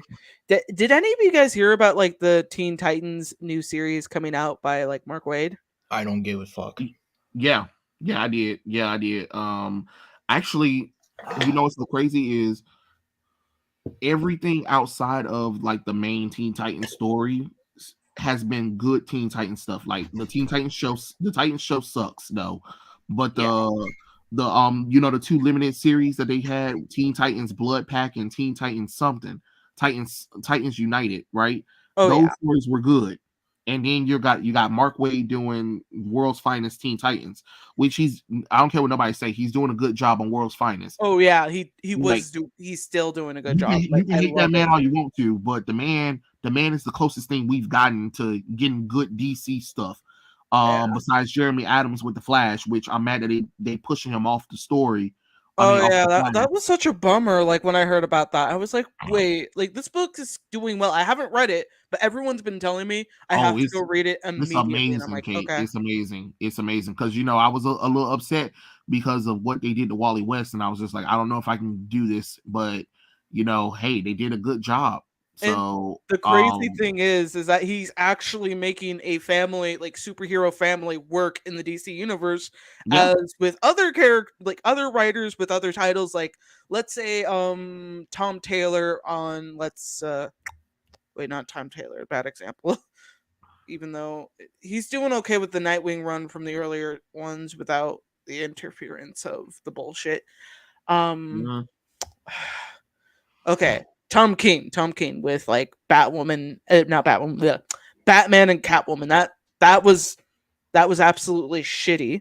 Mm-hmm. And comparing both of those books using family tie-ins and such, the Flash one I've only heard so much about it because of the pregnancy that was announced in it, and I was like, shit, we actually have a Titan member, one of the first Titan members, getting getting married, having kids, and now they have a third kid on the way, and it's like, oh my gosh, this is amazing. What about you guys? Like looking at everyone else of the original Titans, like where's your fucking partner? Why aren't you married? Why aren't you dating anyone? This is really Like, confusing. can we bring back Donna Troy's children? Even if that husband is a little bit older than her, I mean, I hate the husband. I hate. Yeah. I do. I thought her husband choice was just terrible, but she didn't deserve to lose her children. You know what I'm saying? Yeah, that's And definitely that's what's true. crazy. All of the Titans back in the day had children. Besides Wally West, all the And Titans' besides, children like got killed. almost all the Titans' children got killed, and that's so weird that DC would do something like that to them characters. But it just proves that if you can make Wally West work and let him have a family, you can let all the other Titans have their kids Oh together. yeah. I would love to finally see Beast Boy and Raven settle down. Lord knows it's been like 40 years of will they, won't they? Just make them date already, please. Yeah. Just do it. Do it. Just, do it. Just pull the trigger. Just pull the trigger. Rip it off like a Band-Aid. Just get it over with. I want to see it. Yeah, and I think Mark Waid's also going to do a good job on that new upcoming Shazam. Oh yeah, I think he's actually going to explore. Like one of my subscribers actually told me this, that he's going to try explore Donna Troy's and Garth's relationship with each other, and I'm like, okay, we haven't gotten enough Garth in a while, so I'm all for it. Please bring back Garth. It's just like they forgot that Garth existed in the Titans books. Like, please bring him back. But I don't know. I'm kind of iffy though, because I do like Donna Troy with Kyle Rayner though too. So I don't know. Yeah, I'm just still insulted that they're like, we're gonna bring in everybody, the original 5, including Bumblebee, and I'm like, bitch, you just did not just say Bumblebee. Bitch. Good. Lord knows Bumblebee needs some spotlight. She needs spotlight, but let's bring in Lilith Clay, okay? I'm sorry, but I'm just... Well, Lilith is in Action Comics right now. She's in that. Yeah, I know she's in Action Comics, and that's what's pissing me off right now. Because I'm like, terrible. It's terrible when I haven't touched anything of that yet. I'm waiting for a month or two before I binge read it, because I know I'm going to be reading it like several times, trying to understand it. And what Leah did to Karen was terrible. Well, she was like, I don't know if I'm Karen anymore. I think my name might be your new name is Paige. Like, where the fuck did that come from?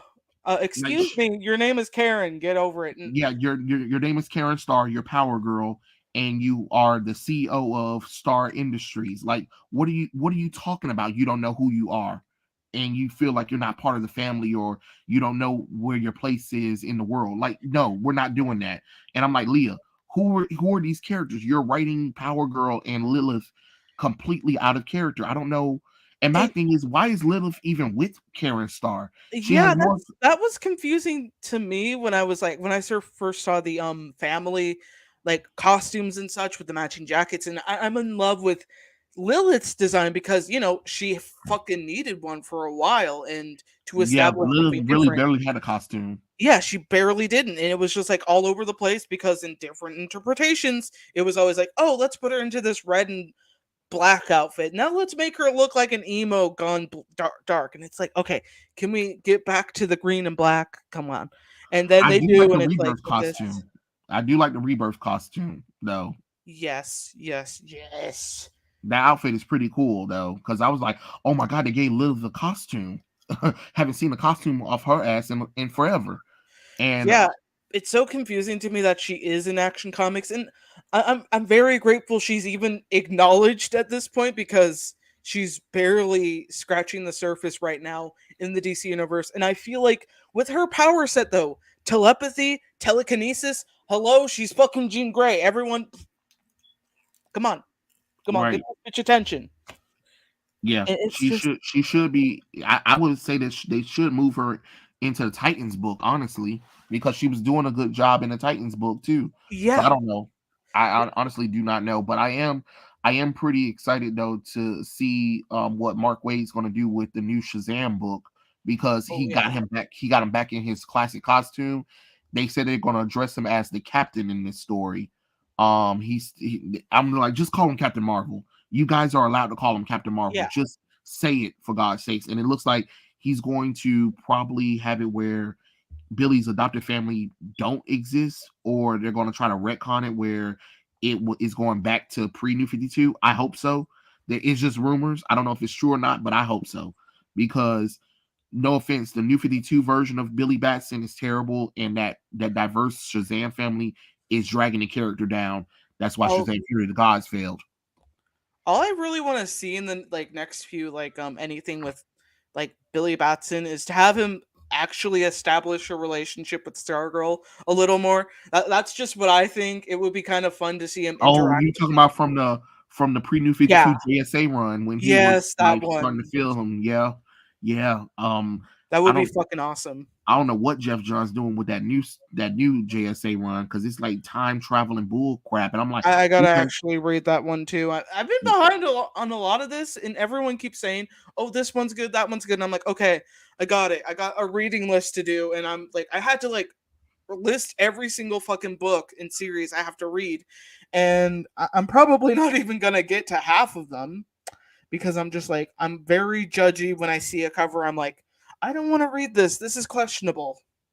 oh, I feel you. I definitely feel you. I definitely feel you.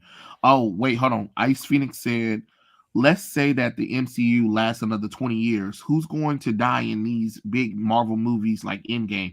Because it ain't going to be the main cast, which will be black, gay, trans, female. Well, damn. We're gonna have to start You, killing off every single like cis white man now. Okay, we're gonna kill off yeah, this one, that one. That's what they're yeah. gonna do. They'll be I as mean, yeah, you're right. You're right about that one. You're man. definitely right about that. I don't get why like it's gonna be so weird having a full like diverse casting, and it's just like guys, percentages. Realistically, like let's look at the LGBT community for just a minute in the comics. Everyone Mm-hmm. wants to fucking tell me, but it doesn't matter like what we do with these characters if they're like if they got their own team, and I'm like, no, it does matter. It does matter because people are gonna start thinking there's more, LGBT people than there is in real life, because when they say we're trying to reflect everything in real life, okay, but there's not that many. Yes, at an LGBT parade, sure, got it, but realistically, like example, Gotham City, you have more than several bi characters: Catwoman, Poison Ivy, Harley Quinn, Bluebird, Tim Drake. We got a lot of these characters, and including the villains being either trans or gay as well. So why is it in this small, like not small city, but this one city we already have a larger percentage of most of these crime fighters or villains being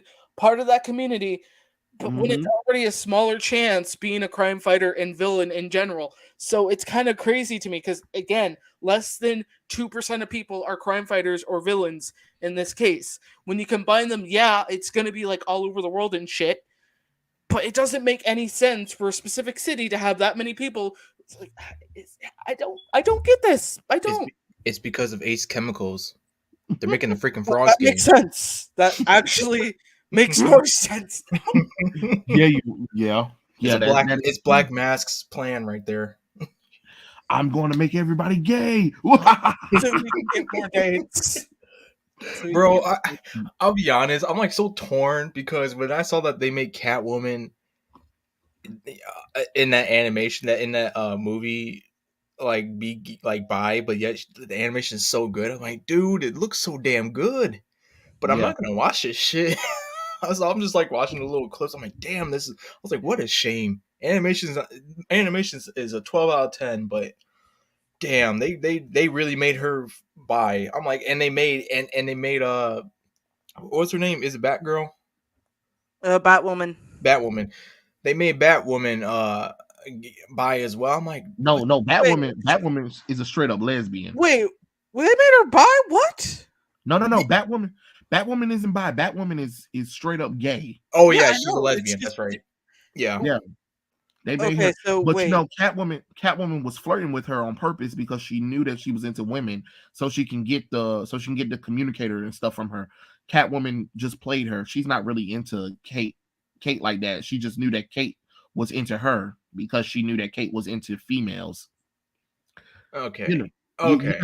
because I mean, I watched the movie. The movie's fine, but Catwoman literally did that just to mess with Kate because when she got close to Kate and stuff like that, she pulled back, and Kate didn't even realize that she had grabbed something from her.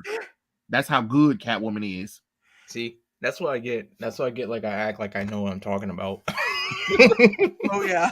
Yeah, No, but, but I'll be honest though. I mean, like, dude, I fell the part I fell in love when I saw a little clip of it was like she was in like the 1960s Catwoman suit. I was like, oh, I Yeah. was like, dude, this is great. yeah, Catwoman Hunted is a is a decent movie. It's really fun. It's a really fun movie. Um, but yeah, that's what she did. She just played the role that she had to play just to get to Kate. That's all it was, honestly. Okay. Okay, that So yeah, makes sense because I when I heard Dazzling Kate say that they made her bi, I was like, what what? they did. They made like almost all the female villains or anti-heroes in Gotham City are all of a sudden just either gay or bisexual, and you're like, this don't make no sense. It really does not It's make the Ace sense. Chemicals, man. It's the Ace Chemicals. All.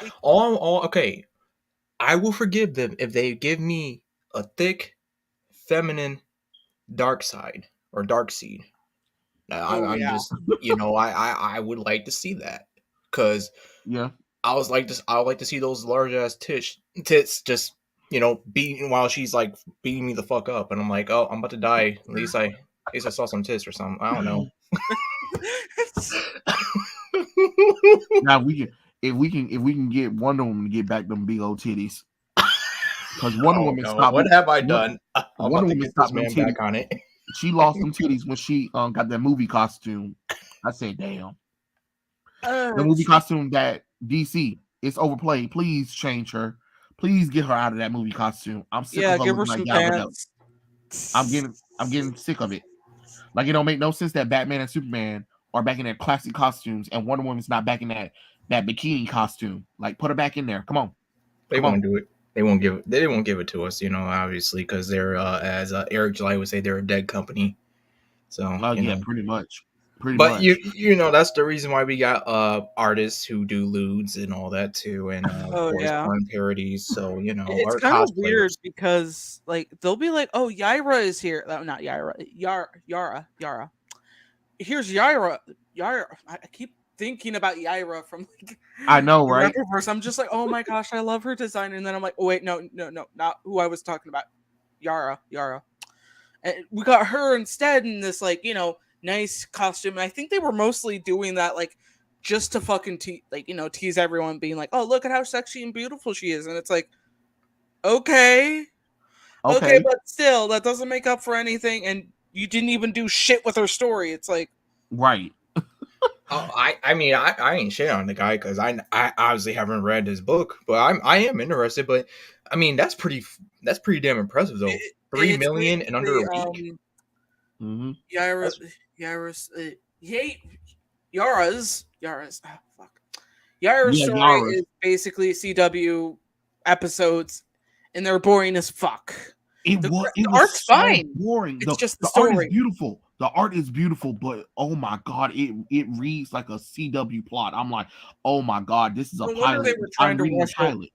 I'm reading the pilot. I was reading the pilot of the book. I was like, I am bored. I am bored. Well, And if anything, the person who should have been leading that book should have been Cassie Sandsmark, the real Wonder Girl. No offense Yeah, to y'all. it's so weird that she's like older than Cassie, and it's like, come on, she can't be older than Cassie because then it's gonna be weird there. And she doesn't even like the name, anyways. Yara. Right. She doesn't even like the name, so it's like, okay, how about we just decide to Call her Yara. Yeah, I just call her Yara Floyd.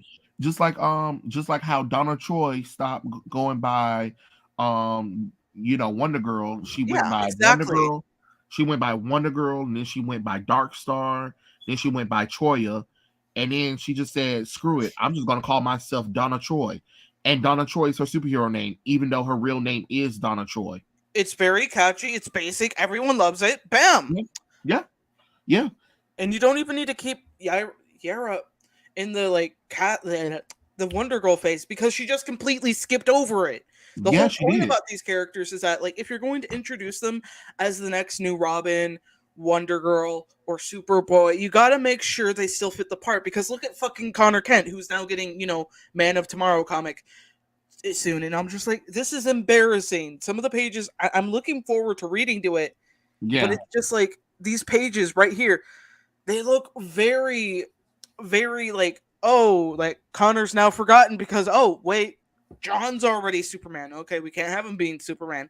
So now they got to think of something for Connor at this point because he doesn't need to be Superman number 3 because 3 it's raise a fucking crowd there. He needs Mhm. to come up with like they need to think of something for him, because at this point I'm willing to take anything. I'm willing for him to like do something completely absurd. I think they First should off, do something like totally out of when you, not out of character, but like enough to push people to actually say, "Hey, this looks like something interesting." well, what he needs to do first off is that I don't understand why they de-aged him and then try to He push him looks back like to a that age. fucking cute gay boy. Yeah, That's what he looks like. Even though yeah. in his like return like a return To his sequence, 90s look, they he said looks that more his popular masculine look. and rough, and like he's been through years of bullshit. That's what happened. Like you remember that scene where like Impulse just grabs him and says, "Oh, Superboy." Like I keep thinking about that scene, and now looking at the art, I'm just like, why does he look like this? He looks super young. He doesn't need to be super young. Yeah, He needs to look like he's dealt with a lot of shit. And he needs to look like his pre-New 52 self before they rebooted. Because remember him, Cassie, Impulse, and Tim Drake, they all looked older before 2011, now and they just then look very, very yeah, they look young. high They look school young. freshmen now. Yeah, they look like they look like they just became 16 years old. Yeah. Where's Connor? Where's all the muscle mass that Connor, Cassie, and Tim Connor gained needs over the that years? muscle mass. I'm sorry, but like I'm willing to take a different costume too. Just don't put him in the first costume he was introduced in. Maybe Put him if you back want to in. bring the leather jacket back, Put him back fine, in but you too. have to do it with a different style in mind. Hell, I honestly can you hear me out here? Wouldn't it Yeah. be kind of fun if he if they combined like the t-shirt with the jacket and gave Yes. him a cowboy Yes. hat, or like since he'll be in like Smallville, to kind of figure out what his ideal town is. I think it would be kind of funny if he ended up going to some place like nearby, let's say Nashville. That would be totally a different scene of like like a But you totally different scenery for him, as well as establishing something completely not just like discovered in comics. We haven't exactly gotten a like I don't know, maybe him becoming a musician, that would be pretty cool. But you I know don't know. what's I funny just about that one is, again, this goes back to before the New 52, is Connor Kent had got a new solo run before the New 52. It was like what, probably 22 issues, because he got canceled because of New 52, where he was back, he had the muscle mass or whatever, he had the black t-shirt and jeans. He was in Smallville and he decided that he wants to go back to Smallville and he wants to set roots there. So he was going to stay in Smallville, and most of his story took place in Smallville. He was fighting villains and everything in Smallville. So they were I'll have to the definitely read suggestion that that one, you that's for made, sure. the suggestion that you made right there, they were doing that with Connor before the New 52 happened, and they erased all of that. He was living in Smallville, living with Ma and Pa Kent, and he was saving the day. He was doing his own thing. He was separated from Superman and Supergirl. They were doing the thing in the Metropolis. He was doing his thing in Smallville. And I'm like, why you just didn't go that route instead of keep trying to be like, Superboy needs to find himself. He already did that. He had Superboy. He had his first Superboy run, and he had his second Superboy run where he already found himself. He had 100 issues of Superboy when he was in the leather jacket, with the leather jacket and stuff like that, the 90s look.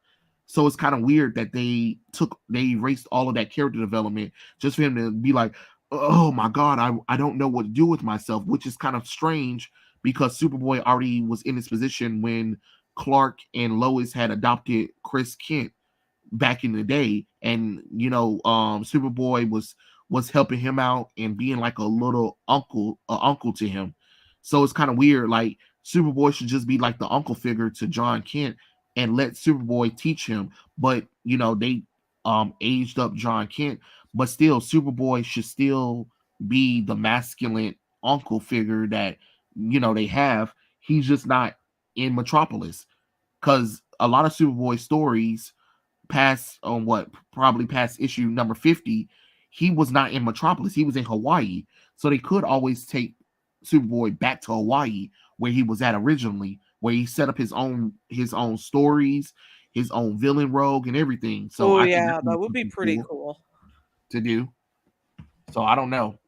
I just don't understand the. But that's what happens when you have losers at DC who are writing the characters. It's Yeah, crazy that we can come up with better ideas than they can.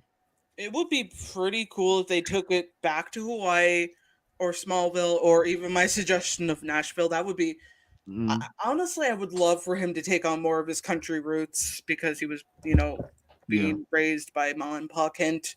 That's why I said the Smallville thing, because let's be honest, I don't think he will. I don't think he want to be away from Ma and Pa Kent, Oh yeah, because Clark had his time with them, but this time Connor gets to have them. You know what I'm saying?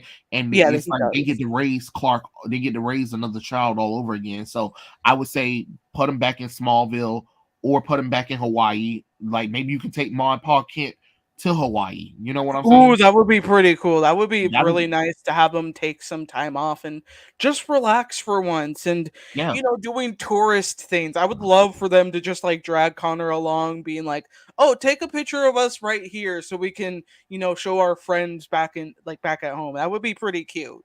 And you can have like a villain of the week kind of situation thing. You know what I mean? Yeah.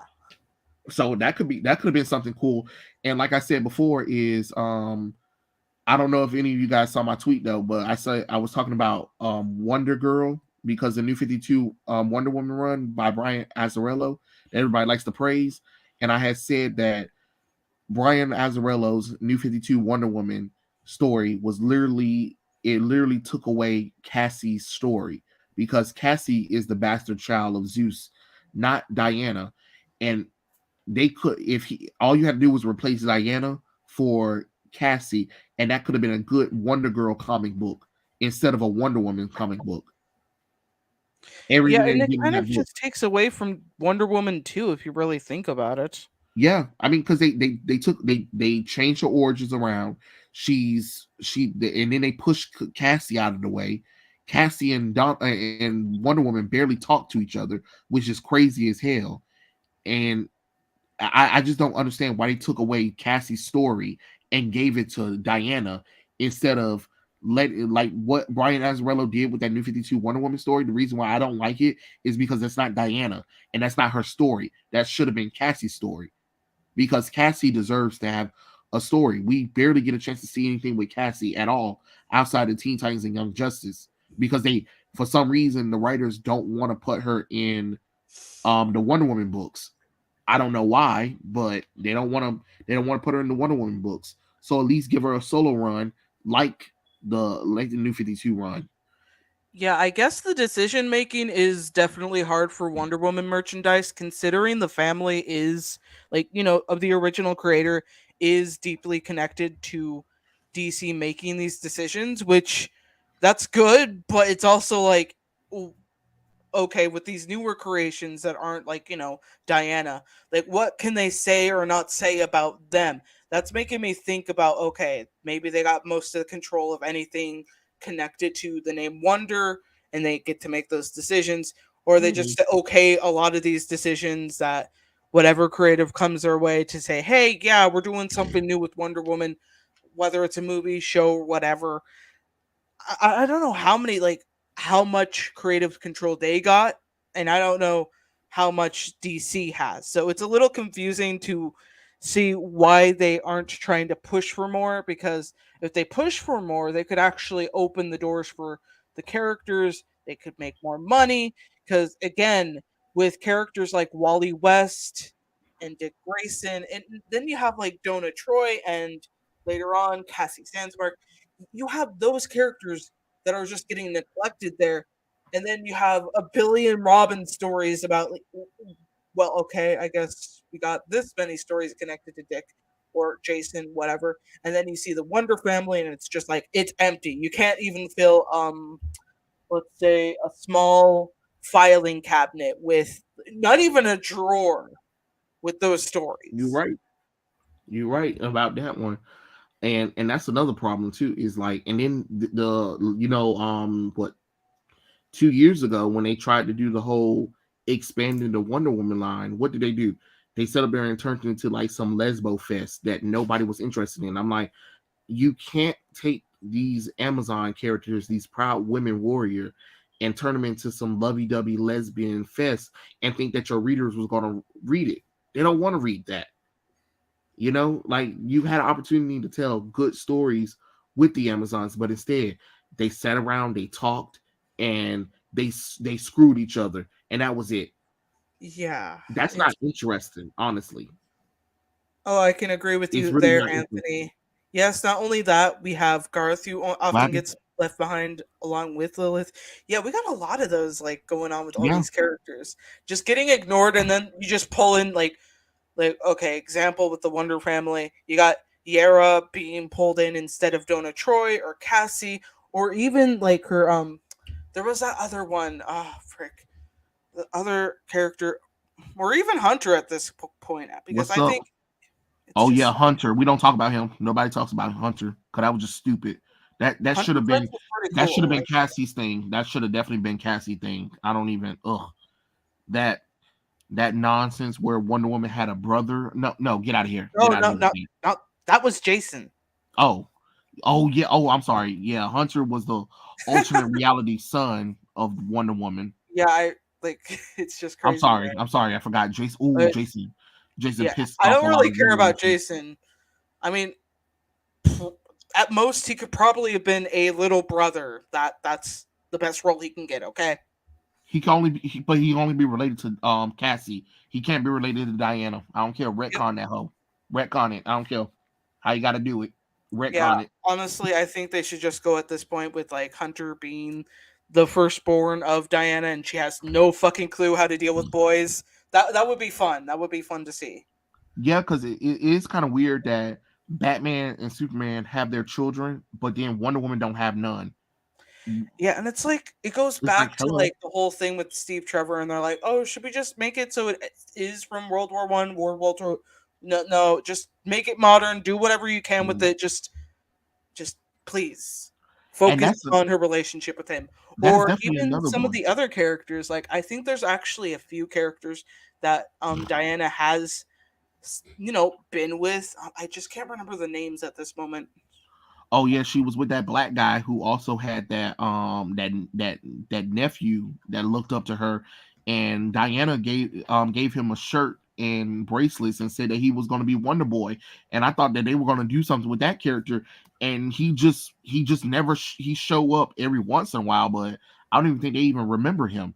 Like, how do you hype up this black kid being supposed to be the first ever Amazon, the first ever male Amazon, and you don't even do anything with that story. Like, how do Oh you set yeah. it up? That's I'm what I'm kind of saying. Like, they keep bringing in all of these concepts for Wonder Woman, but they separate her from all her supporting characters and cast, and it makes absolutely no sense. I'm interested in that now with the first male Amazon. I'm like, dude, that actually sounds pretty badass, really. And Yeah, it's not because he's black. I'm just like, dude, that we know how their society is, so I'm just like, dude, I want to see like the dynamic of that. Like, damn, what would his like travels be like? How would he be treated? Yeah, it's just him being basically a male. I'm just like, damn, right. that would be awesome. Because I know he Yeah, probably have to go through the trials in order to get the powers, because we know that they have that purple ray beam that can grant him powers and stuff like right. that. And I would love to see some. I would love for them to expand on the character, and I thought they were, and then they didn't. And it's the same thing with Cassie and Donna. Like, you have those two wonder characters there, and you could easily do something with them, but instead you keep putting all of their stories, that because I've read Wonder Woman comic book stories, and I'm like, the recent ones, and I'm like, this story would have been better with Donna, or this could have been a good Cassie story. Why the hell is this a Wonder Woman story? This doesn't even fit with Diana, because they're trying to force all of everybody's origins into Diana instead of letting those characters have their own stories. Like I said before, we should have a sensational comic book line. Sensational comic books should be the same thing as Detective Comics and Action Comics, where you all of the wonder characters can have storylines in that story, you know so it's weird that we don't even have sensational comic books no more, and the Oh fact that yeah. they don't expand on the Wonder Woman family, and if they do, no offense, they get these females who don't know how to write female characters. Like, I don't understand how the whole the Wonder Woman line was written by women recently because they got rid of all the men because they said men can't write Wonder Woman no more for some reason up until now. Wait, whoa, wait! They did that? Yeah, What the fuck? yeah. Oh my goodness. Most of the Wonder Woman comic books are written by women because a woman it has a better touch with women characters than Wow, that sounds men. sexist. Well, it is, but like that's why you think most of the Wonder Woman comic books been trash because they've been written by terrible women who don't know anything about the characters. It's crazy that the best time Wonder Woman been done correctly has been done with women. I mean, men writing the character. You I know, I I would think definitely like to if I was like one of the writers, I would definitely like use a fucking HR tactic right there. But then again, they don't give a fuck. Let's be right. honest. Oh I my think gosh. Now I I think remember the name. Now I remember the name. which name? For like a few of like Diana's love interests, like Keith Griggs, Uh and then there was like Tom Tresser. Those two were like the top ones I was thinking of because I couldn't remember their names specifically. I was just like, oh, the blonde one and the guy with the evil mustache. What? Like, okay, so Keith Griggs was actually a guy who loved Diana and not Wonder Woman, but he hated Wonder Woman. oh yeah, and then remember her black boyfriend, General Stephen Trevor. And then there was like Tom Tresser, who was actually close to marrying Diana, but then they were like, "Nah, this isn't gonna work. This is not gonna work." And then she What? went back to Steve, and that was the end of that. But I think that would have been pretty interesting because they were complete opposites, kind of like a Batman Catwoman kind of thing going on between them. But looking, they really Oh, didn't. That. yep. Then I'm sorry, not Stephen Trevor. That's the Earth One version of the character. I'm sorry, that was black. I meant to say Trevor Barnes. Trevor Barnes was a boyfriend that she had, and his nephew Bobby Barnes was named Wonder Boy. So it's kind of crazy. It's just like you made this guy, you made your boyfriend's nephew Wonder Boy, but then you don't even do anything with it because Bobby was a big fan of Wonder Woman. Like he knew everything about Diana. He was such a big fan of Diana, and then he spent the whole day with her, and then she gave him some bracelets, and she gave him a shirt, and was like, "You're going to be the new Wonder Boy." And What a I was like, waste of a "Oh, okay, character. cool. This is what's up." And they never did anything with that plot. That was so ugh. I'm about to make my own damn thing. Fuck that. I don't need to wait on them. I'm about to make my own little thing. It don't have to be Diana or anything. It's just I'm heavily invested in that storyline now. Fucking the Yeah. first male Amazon and how he overcomes his trials and shit. Dude, that's fucking gold right there. That's platinum right there. If you know how to do, I'm about to do that. Thanks for telling me Yeah. about that, Trey. That that could have been a good storyline to add into Wonder Woman stuff, but hey, That's going with my notes. they got lazy. They got Oh, lazy. Anthony brought in a good point, and then we have Roy Harper, who is getting treated like dog shit. Yeah, it's been pretty shitty for Roy as of a lot recently. Mhm. It's not looking too good with I'm not caught up. Did he ever discover where his daughter was, or have they not gotten that far yet? Um, no, they haven't. Well, they have, but kind of not really. Uh, So, okay, the Green Arrow stuff. A lot of people don't know that a lot of Green Arrow storylines took place in Batman stuff.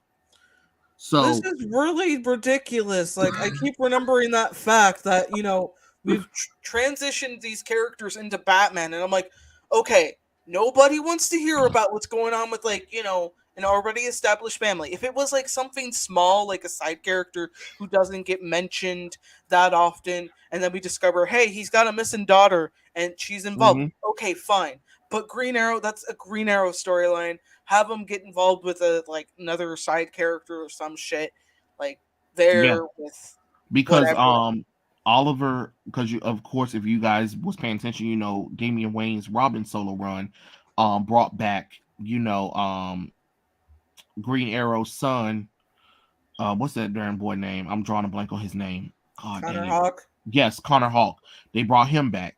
That was a storyline because um Green Arrow was looking for his son, but he didn't know where he was at. His son appears in that storyline. But my thing is, if Ollie was on a search for his son, why is his son showing up in a Robin book? You know what I'm saying? Then he transitioned over to a side story in a detective comic book with Damian Wayne. Then you have Roy's daughter who came back to life without him knowing, and she has amnesia, and she's the sidekick to Catwoman. Why? Why is Green Arrow storylines taking place in Batman related titles? It My should head's be in a already Green Arrow confused book. because of what you just explained. I'm just So now Roy is. I think Roy finds out that his daughter's alive during Dark Crisis, and I think they're going to talk. I think they're going to deal with that in the new Green Arrow solo run, where they're going to get okay. all of the family back together because Oliver is missing after the events of Dark Crisis, apparently. And Okay, it's just like so you should have been doing that. You should have had a Green Arrow solo comic book that was building these plots up. Why were you building these plots up in Catwoman and Robin and Detective comic books? ooh, yeah, let's talk about that for just a minute. So we're supposed to make, Green Arrow and, the entirety of his family important. Let's just sit down and think, how can we do this? Oh, let's put him in a Batman book, like all these Batman books. No, if anything, if I wanted to put that into anybody else's books, it would be either a Black Canary book or a Hal Jordan book because of how closely connected those two characters are to Ollie. And if anything, we need a Roy Harper solo series because then we'd get more Oh, answers there and kind of begin that whole establishment of gathering the Arrow family back. oh, That's how you do it. You don't just fucking say Catwoman book, then Bat book. No, no, don't make this confusing. I need. I forgot there was one more. There was one Oh more no, book. There was what one was more it? book that it was Deathstroke Inc. too, because Black Canary appears in that book, and some of the Green Arrow Okay. storylines appear in that story too. So yeah, so three Uh, books. So yeah, that's kind of like an offshoot of Batman stuff too. So I yeah, mean, I that don't really mind Deathstroke because, yeah, but eh, I'm just saying that's where Black Canary stuff was happening because Black Canary was in the Batgirl stuff. Then she went to the Deathstroke stuff, I and mean, I, you I know, only expect her to like mention that kind of stuff in any Batman books. Why are they bringing it up from like all these other characters that are not connected to the Green Arrow family? It doesn't make any sense there. And it's really weird to me because now the timeline's getting more confusifying with the timeline and with the ages of everybody. And now, mhm. like, what's her face? What? Don't I've gotten so far to forgetting Roy's kid's name. Leanne. Leanne. Yeah, Leanne. for some reason she's 14 all of a sudden, even though she died 14. when she was 8. But all right. My brain is just questioning everything. Like, Oh, she got blue hair. did did Roy have her when he was a teenager? He My did. brain's off and on right now. He did have her when he was a teenager. Okay, so that makes more sense. But what doesn't make any sense? So okay, so 14. Roy But would if have she to be died when like she was a 30. kid, how did she He would come have to back be as a 30 or 14-year-old? 35 around this point if But she how was did like she come back 14. as a 14-year-old though? Yeah, so he at the earliest she would have had to have been the earliest if we're going according to plan, if everyone else's ages, like if Dick's like let's say 26 to 28, and you know Roy is also the same age or a year older, and he's like 28 or 29 or something. He would have Mhm. had to have been like 13 to 14 years old when he met Cheshire, and doesn't make any sense. Like, that's I don't understand why. Don't question don't question the ages of the characters. Just, If they it's wanted comic to books. do a It's comic future books. Leanne story, they could have just put it into a title like Green Arrow Beyond or some shit. That's actually a pretty good idea, Green That is Arrow a good Beyond. idea. That is definitely a good idea, Like, come actually. on, DC, we're coming up with better ideas, and I'm drunk. Well, drunk-ish.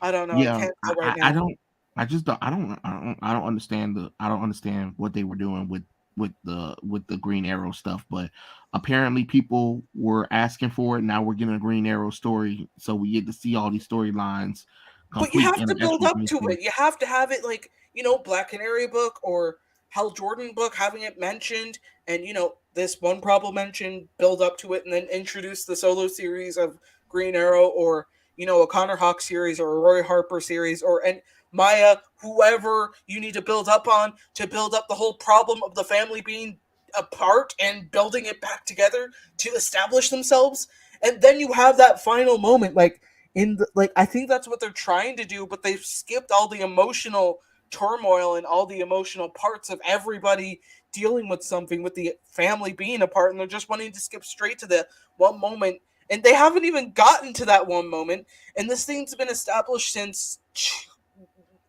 Infinite Frontier. what? It's been established since Infinite Frontier. Okay, so what year was that? I'm just I think Infinite Frontier was like what 2020 something. Hold on, I want don't to give me say lying. 21, but I don't know. Infinite Frontier. Yeah, 2021.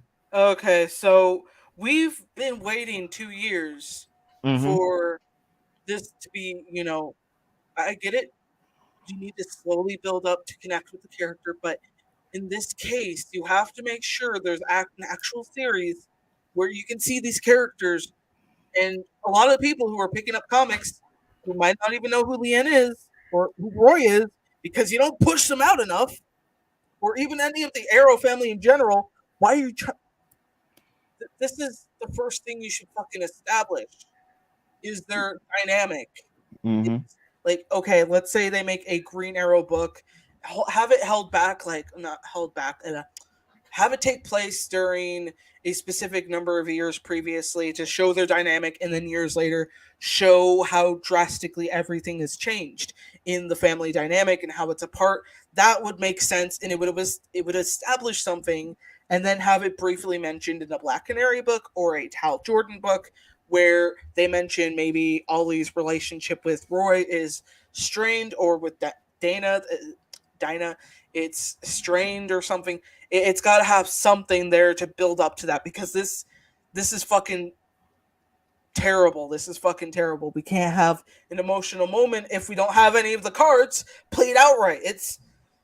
I just want to strangle a bunch of pillows and made out of bricks. I think I can make them dust at this point, because I'm so fucking frustrated with how mistreated the Arrow family is in this moment, because they're not even getting to the point of reuniting Roy with Leanne, and it's just Yeah, it's done. I'm done with that bullshit. I think Jeremy. I forgot who they said was gonna be writing it, but I think they said that the whole point of this book is to bring all of that together, because they know that the Arrow family been fractured for a long time, and they want a reason why the family would get back Nobody's gonna know together. who the fuck they are at this point. They're not trying to make them relevant. Like, this is fucking rule number one. If you want to make them irrelevant, you have to make sure that they're actually interesting to people. Because when people see a Green Arrow book compared to a Batman book, okay, so let's establish that real quick. Oh, what am I going to choose? Obviously the Batman one, because it's more established. And they don't even risk trying to do that, because they know that Batman's going to win. And they're not even going to push out any stories there with it. So it's just like, what the fuck are you guys doing? Like, That's true.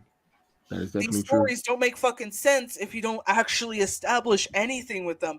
And God, I don't understand. I'm just so pissed off, because again, there could have been so many opportunities for a Green Arrow solo series to begin with, especially when you have to establish some things with his relationship with Roy Harper. And honestly, Roy Harper hasn't even gotten any shit in, like, compared to Wally and Dick. And it's just like, okay, I mean, he's at the same level as Garth and Lilith at this point. And, oh yeah, and Donna. Those four members right there need fucking establishing, because we don't know shit. Like, it's basically, oh, Dick or Wally. none of these other guys. Okay, no, Mhm. we have to treat every one of these characters with the same, creativity and respect as these other characters. Because if 2 out of 6, and I think this is a good number to represent everything in the DC universe. 2 out of 6 characters get that, creative respect there. The others, they're just there as I don't know. I guess they're just there. That's what they do. Just standing there. It kind of reminds me of like what they're trying to do with Wonder Woman now. Tom King's new run is Diana's on the run from the government. And I'm just like, why? After she just saved the world, we really about to do this whole, Diana and all the Amazons are on the outs with America right now. And I'm just like, oh, this doesn't make any sense. Like that's what you want to do instead of, how about, I don't know, establish Wonder Woman, like actually establish her family, her supporting cast. That would be nice. But no, let's put Wonder Woman on the run from the United States government because that makes sense. Yeah, you're right, Anthony. Kyle Rayner do get left behind as well too. That's another character that needs a little bit of Jesus as well. Oh yeah, like compared to some of these newer characters, like these other Green Lanterns, like Jessica Cruz, and even Teen Simon Lantern. Bass, JoJo Mulligan, what Teen Lantern? Yeah, It's Teen just like, all Lantern. right, Fucking, I don't understand why everyone there's more stories more recently with her involved, and I'm like, where the fuck did this come from? right. What? Why? Why do you want to read about her? Because I mean, I get it if you want to read about another black character. What about fucking Jon Stewart? Oh, we need her to be female. Oh, fuck you guys, fuck. I hate when they just use that as an excuse. It's like, well, I'm pretty sure that didn't stop a lot of these, female readers from enjoying all these male characters they could relate to. So why is it that it needs to immediately be a teenage? Right. Little ripoff of what's her face. My thing is, why wasn't she like another type of lantern? That would have been more interesting. Like she could have been like a Star Sapphire, or she could have been Indigo. That would have actually been more interesting sense. how they dealt with like kid characters as Star Sapphires, considering they do wear revealing clothing to that extent. So, well, I mean, I was talking about JoJo Mulligan because she came out of nowhere. Because remember, her story was just supposed to be like a one-off story, and then all of a sudden it's part of canon now. And I'm like, okay, even though nobody read her comic book, but sure. And like I said, to this day, I think Jessica Cruz should be part of the Yellow Lantern Corps and not the Green Lantern Corps. And I think Simon should be with the Red Lanterns. They have willpower, but both those characters, a lot of the new characters they bring into the Green Lanterns, they don't match the willpower thing. They match other lanterns. So just put them in other lanterns. That will make sense. I mean, but that's just my personal opinion on it, on everything, with everything that's going on. Oh, well, look at that. It is 2 hours. Well, better wrap this up because I gotta go tomorrow. Sure. But this was really fun though to get to talk about and express our feelings about the colorism, hypocrisy, and a little bit of comic book stuff and stuff like that. Anything else you guys got to say before we log off? Yeah. Oh, I'm sorry. No, it's totally fine. I don't even know what to say because my mind's just like a blur. You go ahead. Oh, I mean, if you guys are in hey Trey, you see what did I link you to that comic I'm doing? I can't remember. I don't think so. Okay. Want me to give you the link on the private chat? Yeah. Just give it to me on Twitter. All right. I'll check it out. Controversial opinion said you guys and other fans can become more creative than the people who created the title characters to begin with. Well, yeah, that's true. We try our best to try to be as creative as possible and stuff like that. I know a lot of people been asking me when I'm going to return to drawing and stuff like that. I'm like, I don't know. I don't know.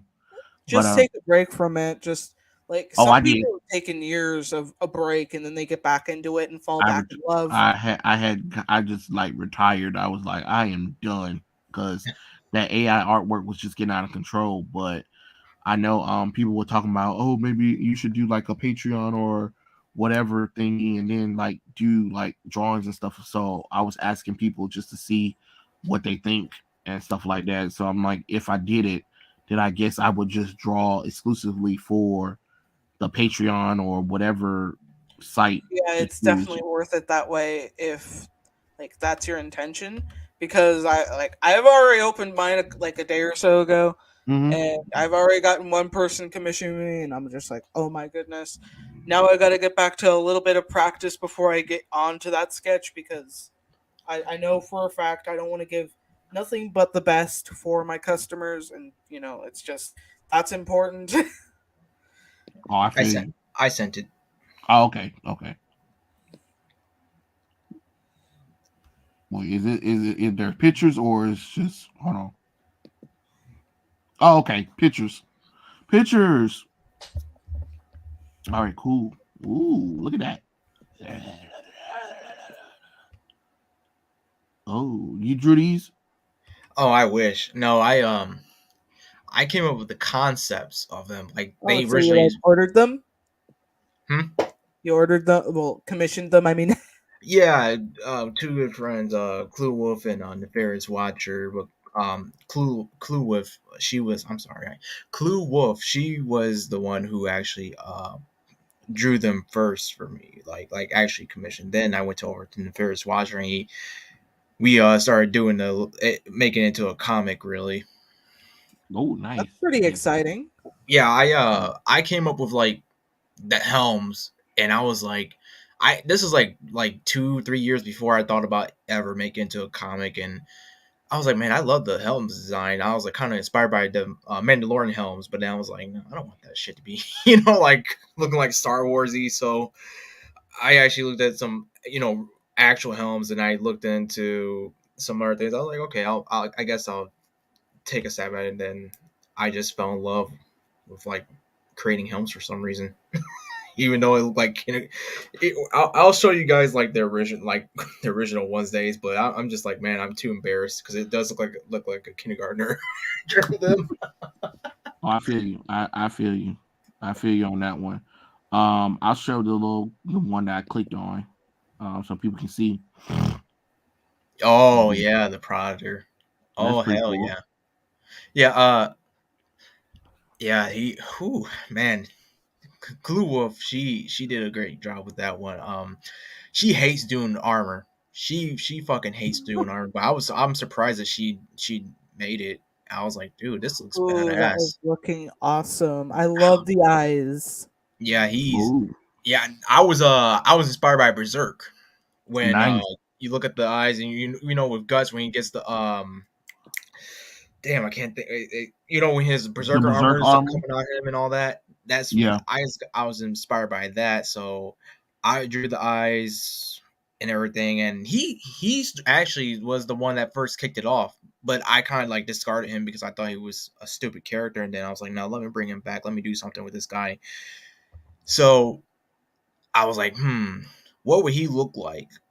So I went through some concept designs, and I came across the skull design. I'm like, okay, I kind of like where I'm going with this. So I made the little skull, and I was like, I was reading Berserk, the deluxe edition, deluxe volume with like number 8 or 9 at the time, and I was just at the part where he was donning the Berserker armor, and I looked at that, and I'm like, yeah, that looks pretty freaking awesome. So I got the jagged edges. I was going with the jaggedness. I was trying to copy Miura style just a little bit, just so I can understand how it all works with the armor and everything. Then I was thinking like, okay, how would he actually take it off? And all that stuff because if you go over to Damon Knights, if you ever get to Damon Knights, his helm, how I designed it is that you see that crack in the middle if you go in that second pick. Uh-huh. Like, wouldn't it like? Wait, you haven't established how it'd be like taken apart? I don't know. I just Yeah, go ahead. I established that crack in the middle. It's Yeah. basically like he grabs that in and just pulls it apart. Oh, okay. Pulls it apart really. But I'm not gonna spoil what's under the helmet. Oh yeah, don't do it. Just save it so that way like your people, like audience members, that kind of thing, have them pay to see what's going on there because that's Yeah, the best way you can do it. and I'll narrate this because I'm a nerd. The Predator, the sinister being, is speculated to be from the mouth of torture due to the lack of due to the shards of bones and jagged rocks acting as its armor. Something that knows no rest due to being branded as a traitor, or is it something worse? So I'm already interested. yeah.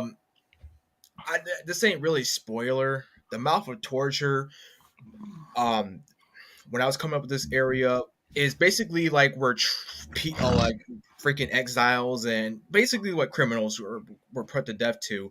So the Odin kings, the Odin royalty, they would force these criminals, these exiles, whatever, to this to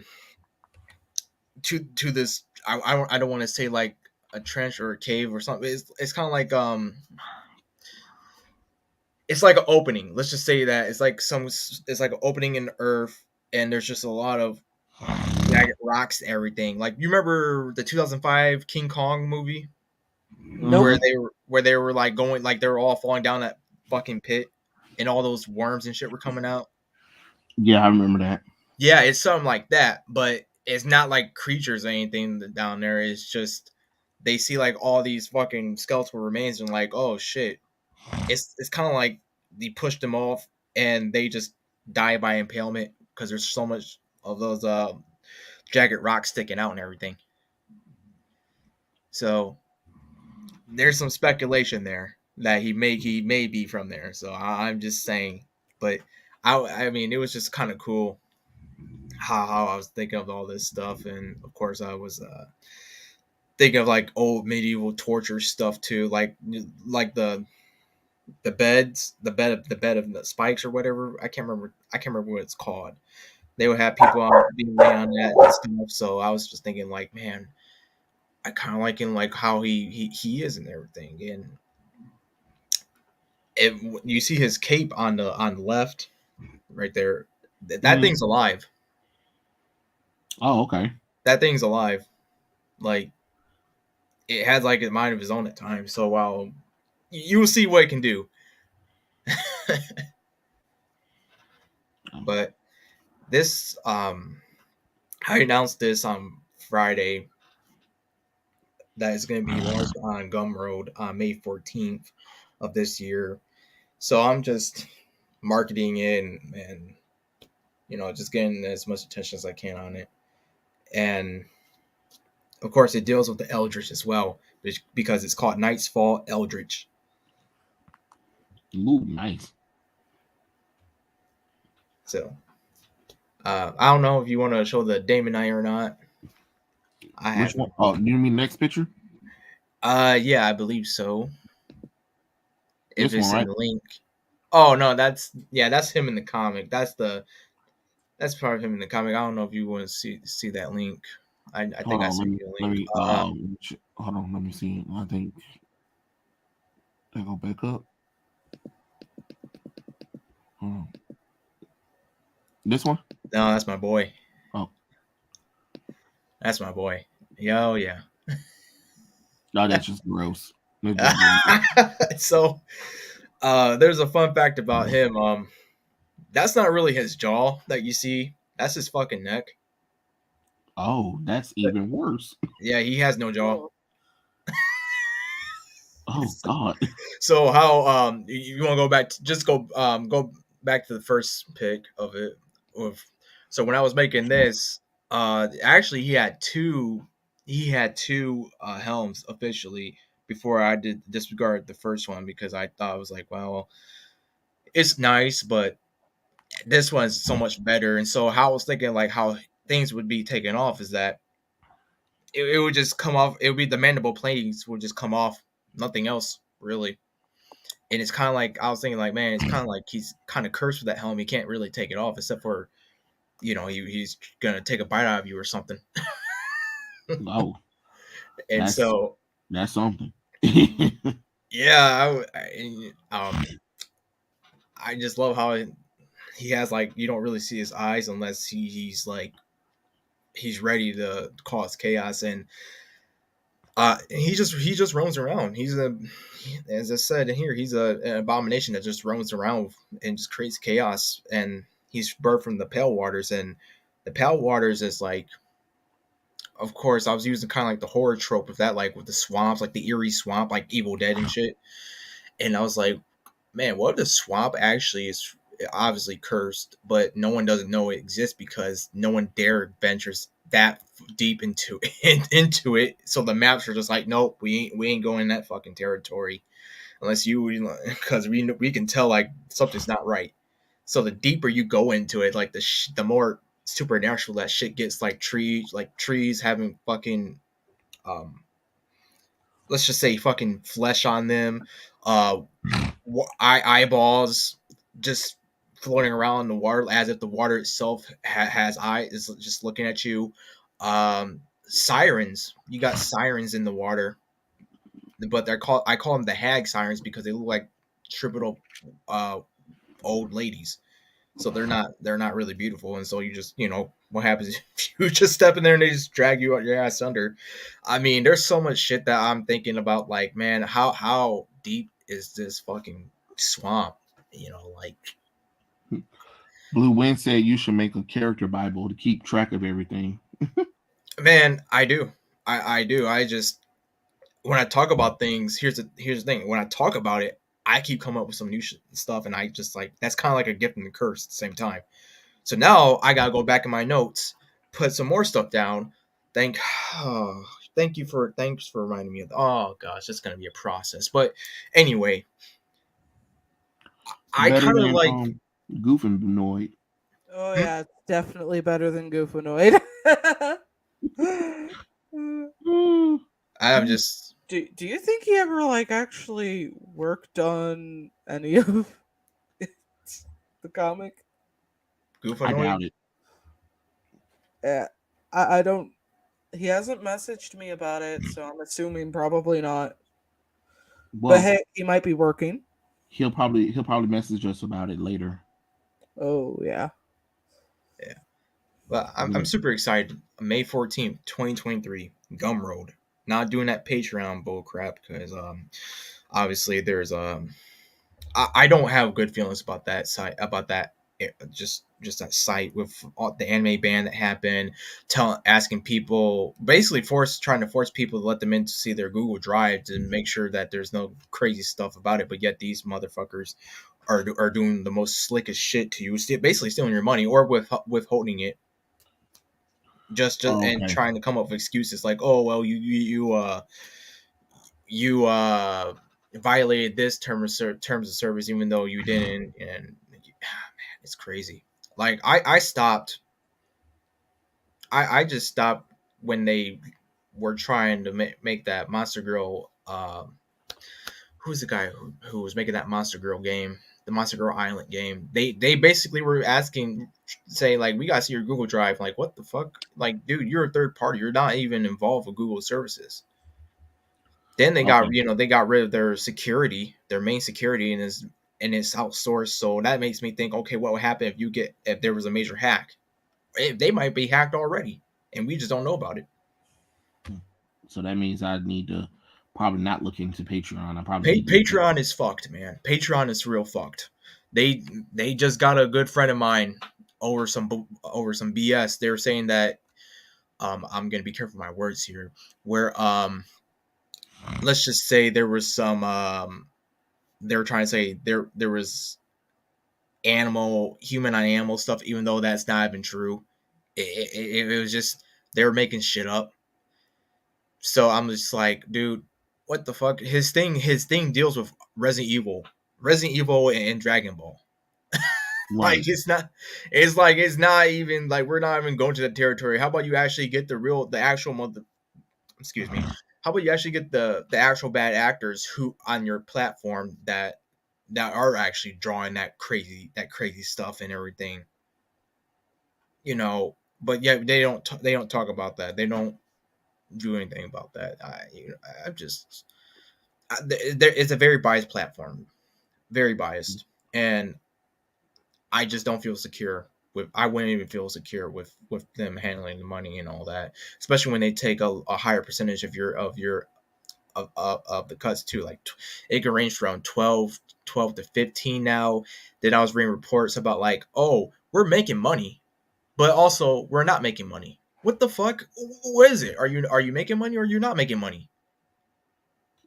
So that means I need to probably look into other things besides Patreon. I'll probably check that coffee thing that Kate was talking about then. Oh, Ko-fi?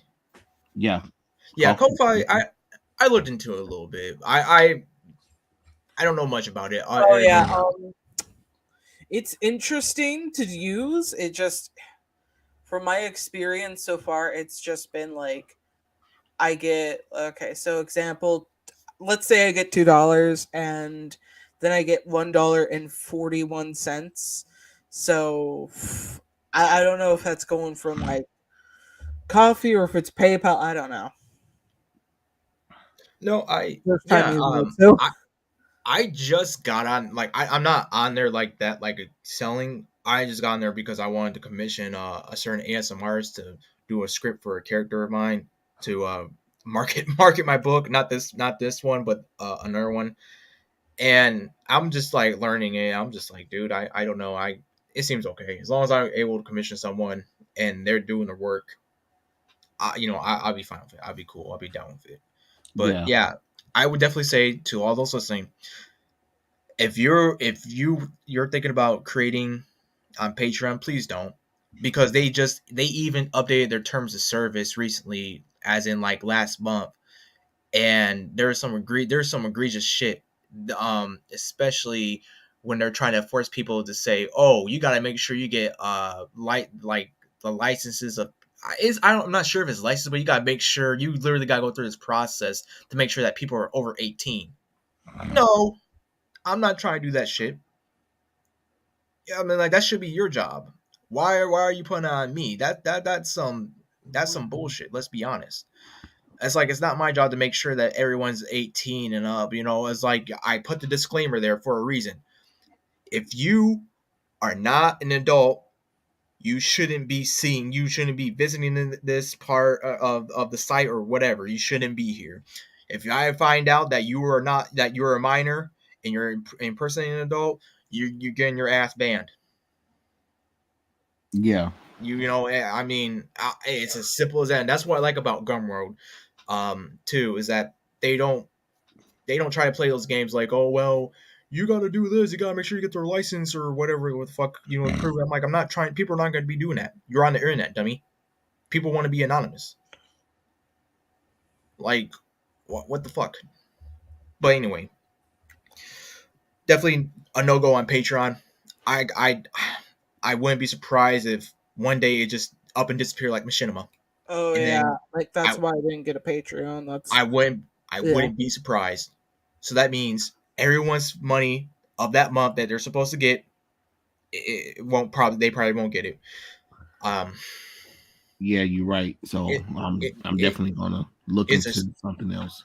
yeah, it's a shit show, man. I didn't even. It only took me not even a day. It only took me like at least 4 or 5 hours of research, and I was watching different videos and reading articles. I was like, nope. And Patreon's a no fucking go. It's Mm, crazy. They really are trying to tell you what you can and cannot create at the end mm-mm. of the day. Nah, no way. Because the reason why I'm doing it is because you guys ask me what you want from me to do, and I do it. And you give me the extra money to do it. That's the whole point of us opening up the stuff I for it. mean, I won't. I'm not for sure on this, but I also smell a scam. Like there's some money there's a fucking financial scam going on somehow. I just if you read into it, you start seeing the red flags immediately. Like something is not fucking right. I see. But anyway, I'm sorry we got on that tangent. I'm so sorry, but yeah. Again, Night's Fall Eldritch is coming out on Gumroad on May 14th of this year, and it's for a mature audience. So again, only it's for adults. I have an SFW tier as well, but again, that's for adults who just don't want to see tits and all that. Let's be honest. So again, I want no minors, just for a mature audience, a diverse audience, inclusive audience. Because we know, and I'm just kidding. Now we want whoever feel like supporting it. Doesn't even matter who you are. But yeah, anything you gotta share, Kate, before we log off? Not really. I just want to go to bed. So I feel it's you, me too. well, it's like 12:41 for me, and it's probably like 1:41 for you. Yeah. Yeah, well, I mean, this was fun. I mean, I was glad we was able to get on the stream and talk about it and stuff like that, because I know I'm probably gonna be busy for a couple of days, so I'm not gonna be able to stream and stuff like that. So I wanted to get on here before that happens and stuff like that, and talk to people and stuff like that. But this was fun. If I get some free time, I'll let you know. But visit everybody's channel that's on the stream, guys. You can find Dazzling Kate at Dazzling Kate 28, and Dr. Hino. Is your YouTube the same name as your user? Yeah, it's DRhino419. All right, cool. And of course, you guys know me, Trey McHale, and stuff like that. Of course, I'll be uploading some videos throughout the week, and I'm gonna look into coffee and other things that are not Patreon to see what you guys will want me to do or whatever. But yeah, this was fun. Thanks for stopping by and seeing our live stream. And remember, you guys can replay the live stream if you guys want to. But thanks. See you guys later. Have a good night, everyone. Later.